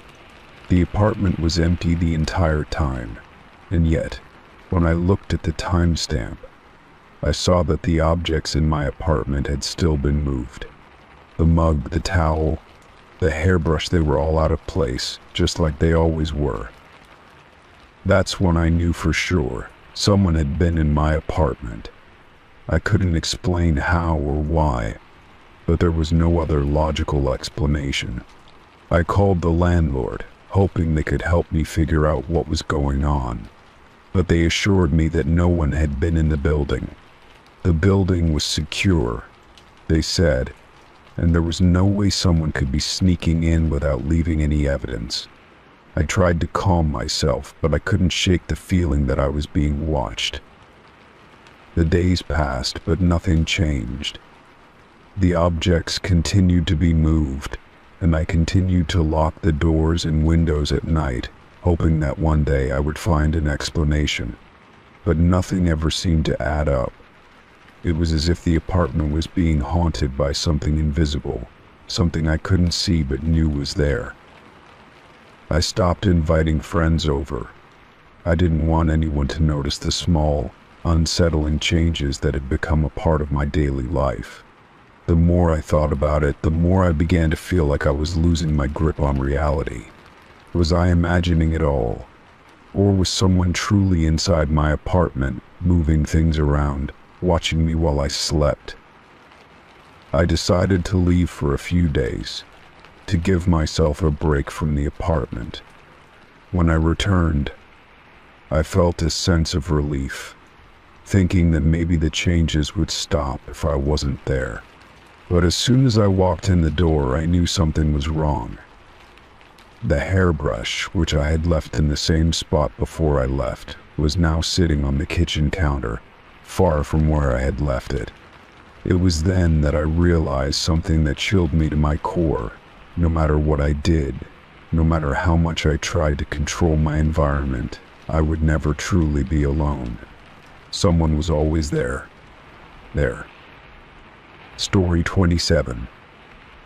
I woke up in the middle of the night, the house unusually quiet. It was the kind of silence that seemed to press in from all sides, and for a moment I couldn't shake the feeling that something was wrong. My phone had died earlier that evening, and I hadn't bothered to charge it. The clock on the wall blinked 2:37 a.m. in the dark, and the stillness felt oppressive. Suddenly, a sharp knock echoed through the hallway. It was quick, urgent, and out of place for this time of night. I froze, my heart pounding in my chest. Who would be knocking at this hour? I cautiously crept toward the door, my bare feet padding softly against the floor. The knock came again, louder this time, and I could feel a strange unease crawling up my spine. Peering through the peephole, I saw a man standing on the porch. He was tall, wearing a dark jacket with the hood pulled up over his head. The shadow of his face was obscured, but something about his posture seemed off. I hesitated for a moment, wondering if I should ignore it, but something about his presence seemed almost desperate, like he needed to speak with me. Against my better judgment, I opened the door a crack. The man didn't immediately speak. Instead, he held out a picture. My heart skipped a beat as I took it from him, staring down at the image. It was a photo of my house taken from the street. The angle was familiar, as though the person who had taken it had been standing on the sidewalk right in front of my home. But what struck me most was the figure in the background, barely visible. It was a shadow, tall and slender, standing just beyond the edge of the frame, obscured by the darkness. "Have you seen anyone around here?" the man asked, his voice low and urgent. There was a strange intensity in his eyes, and I felt an involuntary shiver run down my spine. Someone unusual, someone who doesn't belong. I looked up at him, trying to make sense of the situation. His words didn't make sense. I didn't recognize him, and his question felt almost out of place. I could feel the hairs on the back of my neck stand up, the unease in my gut growing stronger. "What do you mean? Who are you?" I asked, trying to steady my voice, but it came out shaky. He didn't respond to my question. Instead, he glanced over his shoulder as though checking to see if anyone was nearby. His eyes flicked back to me, and I noticed a hint of panic behind them. "Please, just answer the question. Have you seen anyone?" he pressed, his tone growing more insistent. I stepped back, closing the door slightly, feeling a rush of uncertainty. Something was definitely off about this situation, and I wasn't sure whether I should be more concerned about the man himself or the strange picture he had shown me. "I don't know what you're talking about," I said, my voice firmer this time, but I couldn't help the feeling of dread that was slowly settling over me. The man's eyes narrowed, and he seemed to consider something for a moment before speaking again. "Listen, I'm not here to hurt you," he said quickly, almost too quickly. "I just need to know if you've seen anyone strange, anyone out of place. It's important." I stared at him, trying to make sense of what he was saying. He was acting so strangely, as if he was hiding something. His clothes were nondescript, but there was an odd urgency to his words. "Why are you asking me this?" I questioned, still unsure if I should even be engaging with him. The man hesitated, and for a brief moment, I thought he might say something more. But then he shook his head. "I'm sorry," he muttered, his voice sounding defeated. "I must be mistaken." He stepped back from the door, his eyes lingering on me for a moment longer. "Forget I was here." Before I could say anything, he turned and walked down the porch steps, disappearing into the night. I stood frozen for a moment. The image of the photo still burned into my mind. The shadowy figure in the background, it looked like someone was standing in my yard, just out of view, watching the house. The more I thought about it, the more uneasy I became. Who was that man, and why had he come to my door in the middle of the night? I shut the door, my hands trembling as I locked it. The house felt even quieter now, the stillness almost suffocating. I glanced at the picture again, my eyes tracing the lines of the photo, trying to see if there was any other detail I had missed. But the more I looked at it, the more certain I became that the figure in the background was no mistake. It wasn't a trick of the light. Someone had been out there. I went to the window and peeked out, scanning the street and the yard, but everything appeared normal. The trees swayed gently in the breeze, and the streetlights cast long shadows across the ground. There was no sign of anyone, no strange figure standing by the edge of the yard. But I couldn't shake the feeling that I was being watched, that someone was out there, just beyond my sight. The rest of the night passed in a blur. I stayed awake, checking the locks on all the doors and windows, peering out into the darkness. I couldn't stop thinking about the man's words and the strange photo he had shown me. Had he really been looking for someone, or was he trying to warn me about something else? The next morning I called the police to report the incident, but they didn't seem particularly concerned. They said it was probably just someone looking for directions or lost, and that I should be cautious but not to worry too much. But I couldn't shake the nagging feeling that something wasn't right. I didn't hear from the man again, but the unease lingered for days. I started to notice small things around the house, objects out of place. A window slightly ajar when I was sure I had closed it. It was as though someone had been here watching me, waiting for the right moment to make their presence known. The shadow in the photo haunted me, and I couldn't escape the feeling that I was being followed, that someone was always just out of sight. Story 28. I had always loved the idea of solo camping. The solitude, the fresh air, the quiet, it was the perfect escape from the noise of daily life. I decided to go on a weekend camping trip in the mountains, hoping to disconnect completely and recharge. The trail I chose was relatively unknown, a quiet path that wound through thick woods and led to a secluded campsite by a small lake. It was exactly what I needed, or so I thought. The first day of hiking went smoothly. I made good time, stopping only to rest and take in the scenery. The woods were peaceful, with only the sound of rustling leaves and birds singing overhead. As the sun began to dip behind the trees, I reached the lake and set up camp. The stillness of the water mirrored the calmness I felt inside, and I settled in for a night under the stars. The next morning, I decided to explore the surrounding area. I packed a light bag, leaving my tent and campfire behind, and set off deeper into the woods. The path was less clear now, with overgrown branches and thick underbrush. But I didn't mind. It felt like the perfect adventure, the kind I had always dreamed of. As I pushed through the dense forest, I noticed something unusual. Hidden behind a thicket of trees was a small wooden cabin, weathered and aged but standing tall amidst the wilderness. Curiosity tugged at me, and I couldn't resist investigating. I approached the cabin slowly, my footsteps muffled by the soft earth beneath me. The door was slightly ajar, as if inviting me in. I hesitated for a moment, wondering if I should turn back, but the urge to discover what lay inside was too strong. I pushed the door open and stepped into the dim interior. The cabin was small and sparse, with a stone fireplace in the corner and a few mismatched pieces of furniture. It looked abandoned, but something about it felt strangely familiar.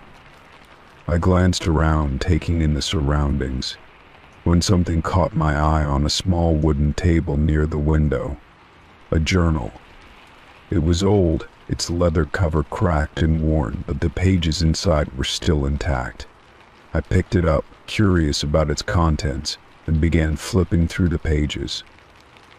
As I read, my heart began to race. The journal was filled with detailed entries, each one chronicling events that seemed to mirror my own life. At first, the entries were vague, speaking of experiences and places I recognized. But as I continued reading, I found something even more unsettling: entries that were written just days ago. They described my recent camping trip, my arrival at the lake, even my thoughts and feelings about being alone in the woods.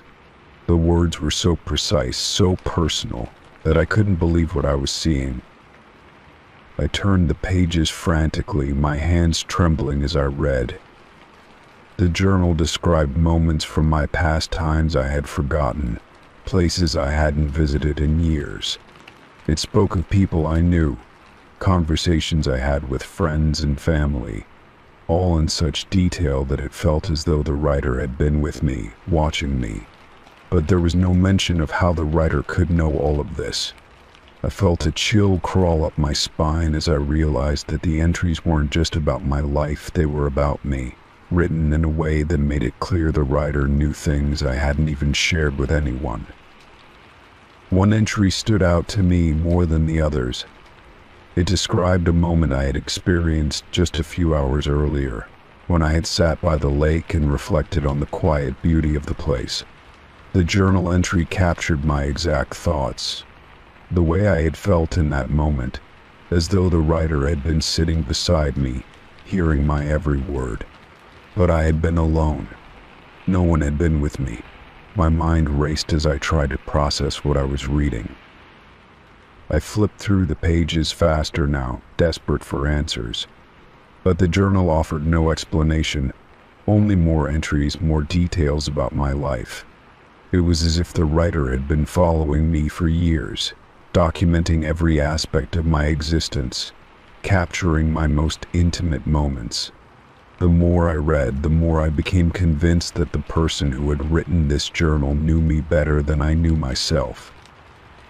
Suddenly, a noise from outside the cabin broke my concentration. I froze, my heart pounding in my chest. Had someone else found the cabin? I slowly closed the journal and set it down on the table, my mind racing. I tiptoed toward the window, trying to see if anyone was outside. But there was no one in sight, just the quiet, still woods. I stood there for a moment, listening, but the sound had stopped. I couldn't shake the feeling that I was being watched. I decided it was time to leave. The cabin felt too eerie now, its walls closing in on me as I processed what I had just read. I quickly grabbed my bag and headed for the door, my footsteps hurried and frantic. As I stepped outside, the air felt colder than before, and the woods seemed darker, as though the trees were closing in around me. I didn't look back as I hurried down the path, my mind still reeling from the discovery. When I returned to my campsite, I tried to shake off the unsettling feeling that had taken hold of me, but the journal and its entries haunted me, replaying in my mind over and over. Who had written it? How did they know so much about me? The more I thought about it, the more I realized that I had no answers, only questions that seemed to lead to nowhere. That night, as I lay in my tent, I couldn't shake the feeling that I wasn't alone. Every rustle in the trees, every crack of a twig, made me jump. I couldn't stop thinking about the journal, about the cabin, about the strange sense of familiarity I had felt when I walked inside. It was as if the whole experience had been a dream, or perhaps a warning. I didn't know what to make of it, but I knew one thing for certain: I would never forget the journal and the mystery it had left behind. Story 29. I had just finished a long day at work and was looking forward to a quiet evening at home. The drive back was uneventful, the usual sights of the neighborhood passing by as I turned onto my street. As I approached my house, something felt off. The front door, which I always made sure to lock, was slightly ajar. My heart skipped a beat, and I quickly parked the car, rushing out to check. The door was never left unlocked, so I stood frozen for a moment, unsure of what to do. With a cautious hand, I pushed the door open, stepping inside. To my surprise, everything appeared to be in its place. The lights were off, the furniture arranged just as I had left it that morning, and there was no sign of forced entry. I let out a relieved breath, but the unease lingered. Why was the door open? Had I forgotten to lock it? I moved further into the house, inspecting each room for anything out of place. The living room, where I usually spent my evenings, was quiet and still. The kitchen, where I'd set down my bag, looked the same. No broken windows, no signs of someone rummaging through my things. But as I turned to leave the kitchen, something caught my eye on the counter. A picture. It was a photograph of my living room, taken from the angle of the kitchen doorway. I picked it up, my fingers trembling as I stared at the image. The picture was perfectly clear, showing the exact scene in my living room: my couch, the coffee table, even the small lamp on the side table, all as they were when I had left that morning. The odd part was that I hadn't taken the photo. It was as if someone had been standing in the kitchen, snapping a picture of the room while I was gone. I felt a cold shiver run down my spine. Who could have done this? I had been gone for hours, and no one had come by, or so I thought. My neighbors hadn't mentioned anything strange, and I hadn't seen anyone lingering outside when I drove up. I set the picture back down on the counter, trying to calm my racing thoughts. Maybe it was just a prank, but it didn't feel like one. The thought that someone had been in my house without me knowing sent a wave of unease over me. I walked over to the front door and checked the lock again, making sure it was secure. It clicked into place, and I double-checked the deadbolt, just to be sure. There was no way I had left it unlocked. As I stood there, the silence of the house felt suffocating. My mind raced with questions, but no answers came. I felt the need to check the rest of the house again, just to be certain nothing else had been disturbed. I walked through each room slowly, my eyes scanning for anything unusual. But everything seemed normal. The furniture was undisturbed, and nothing appeared out of place. As I entered my bedroom, I glanced at the dresser, where I kept my jewelry box. The box was closed, and nothing appeared to have been taken. Yet the unsettling feeling of being watched grew stronger with every step. I tried to shake it off, telling myself that maybe I was just overreacting. Perhaps the door had blown open by the wind, or I had forgotten to lock it in my rush to leave for work. But the picture on the counter told a different story. It was a small detail, but it felt like a message. Whoever had been in my house had been there recently, had been watching, and had somehow left without leaving any trace behind. I decided to call a locksmith to change the locks, just to be safe. As I waited for them to arrive, I sat in the living room, trying to make sense of what had happened. My mind kept returning to that picture. Who would have had access to my house? Had I been followed home without realizing it? Or had someone been inside for longer than I thought? The locksmith arrived and quickly got to work, replacing the locks on the door and checking the windows to ensure they were secure. I watched him carefully, still feeling a sense of unease. He reassured me that everything was fine, but I couldn't shake the feeling that someone was still out there, watching me. As he finished up, he asked if I had noticed anything else unusual, but I just shook my head, too rattled to say much. That night, I locked every door and window, double-checking each one before going to bed. I left the light on in the living room, hoping the familiarity of the glow would help calm my nerves. But sleep didn't come easily. Every creak of the house, every shift in the darkness made me jump. My mind kept replaying the image of the photograph on the counter, the feeling of someone being in my space without me knowing. The next morning, I woke up to the same feeling of unease. The house felt quieter, almost too quiet, as though something was missing. I went to the kitchen to make coffee and froze when I saw the picture was gone. The counter was bare. My heart raced as I looked around, but there was no sign of it.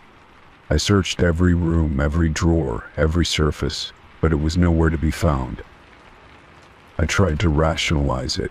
Maybe I had misplaced it, or maybe I was imagining things. But deep down, I knew something wasn't right. Someone had been in my house again, and this time they had taken the one thing that had made their presence known. The picture was the only proof that anyone had been there at all, and now it was gone.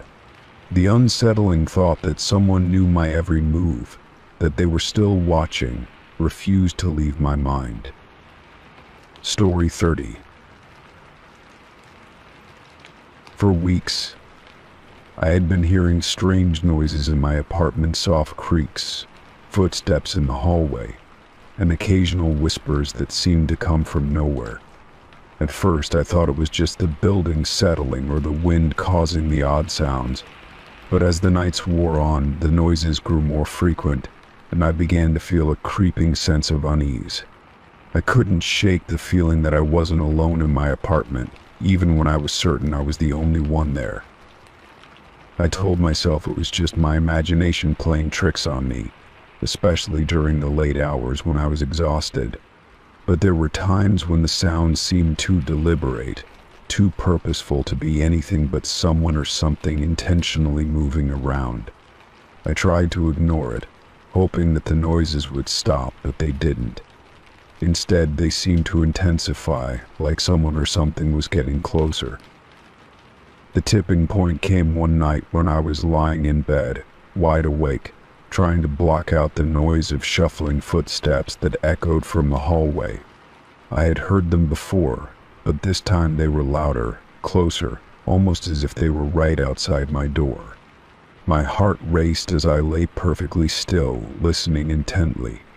The footsteps stopped for a moment, and I thought maybe I had imagined it.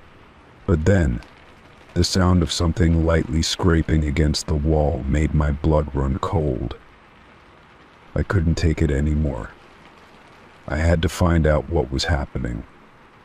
The next day I went to the store and bought a small security camera. It was a simple setup, just something to record while I slept, something that could give me proof of what was really going on. I wasn't sure what I expected to find, but I was desperate for answers. Maybe it was nothing, maybe it was all in my head, but I needed to know. That night, after setting up the camera in the corner of my bedroom, I went to bed with a strange mixture of anticipation and dread. I told myself that if the noises were just my imagination, the camera would capture nothing but empty air. But deep down, I knew that something wasn't right. I lay there in the darkness, trying to calm my nerves, as the familiar sounds of the apartment filled the silence, creaks, distant hums, and the occasional tap that made me jump. I fell asleep eventually, though it was a restless, fitful sleep, filled with dreams that didn't seem quite like dreams. Every time I woke up, I was convinced I had heard something: footsteps, whispers, a movement near my bed, but each time I would find nothing when I opened my eyes. I tried to shake the feeling that I was being watched, but it clung to me like a shadow, following me through the night. The next morning, I couldn't wait to check the footage. My heart pounded as I played back the video from the camera, half expecting to see nothing at all. But as the video progressed, my blood ran cold. There, in the dim light of my room, was a figure moving quietly around the bed. At first, I thought it was a trick of the shadows, but as the figure stepped into clearer view, I saw it more clearly: a person, dressed in dark clothing, standing just inches from my bed. The figure didn't seem to move with any urgency. They were calm, almost methodical, standing still for several moments before slowly shifting to the other side of the bed. I watched, horrified, as the figure moved closer to where I lay sleeping, so close that I could see the outline of their face, barely visible in the darkness. My heart raced as I saw them standing there, motionless, just watching me. I couldn't believe what I was seeing. I had known something was off, but this was beyond anything I could have imagined. The figure didn't seem to make a sound, not even the faintest rustle of clothing. They simply stood there, staring at me, as if they were waiting for something. I could feel the hairs on the back of my neck stand up as I watched the footage. I had never felt so exposed, so vulnerable. The figure lingered for what felt like an eternity, and then, as quietly as they had appeared, they slipped out of the frame. I replayed the footage several times, each time hoping that I had missed something, hoping that it wasn't real. But no matter how many times I watched, the result was always the same: someone had been in my room, standing right next to my bed, watching me while I slept. I immediately checked the locks on all my windows and doors, even though I knew I hadn't heard any sounds of someone entering the apartment. Everything was locked tight. The idea that someone could have gotten in without making a sound seemed impossible, but the footage didn't lie. Someone had been there, and they had been in my room while I was completely unaware. The thought made my stomach turn. I didn't know what to do. The camera had captured everything, but what did that mean? Who was this person? How long had they been watching me? Was it someone I knew, or was it a stranger who had somehow slipped past all my defenses? I felt a rising panic in my chest as I considered the possibilities, each one more terrifying than the last. The logical thing to do would be to call the police, but I hesitated. What would I even say? I think someone has been watching me sleep. How could I explain that? I had no proof of how they got in, no explanation for how they moved so silently through the apartment. I didn't even know who they were. The only thing I could do was keep the camera running. I set it up again that night, hoping that if the person returned, I would be ready. But as the night wore on, I couldn't shake the feeling that I was being watched again. Every creak, every rustle, made my skin crawl. I couldn't sleep, not with the thought of someone in my apartment, lurking just out of sight. The next morning I checked the footage again, my hands trembling. This time the camera caught something different: a shadow moving near the door, just before I woke up. It was subtle, almost imperceptible, but there. Someone had been in my apartment again, even after I had locked everything up. I didn't know what to do anymore. The footage was proof, but it didn't bring me any closer to answers. I felt trapped, like a rat in a cage, waiting for the next movement, the next sound, the next terrifying moment when I would realize that someone was still out there, watching.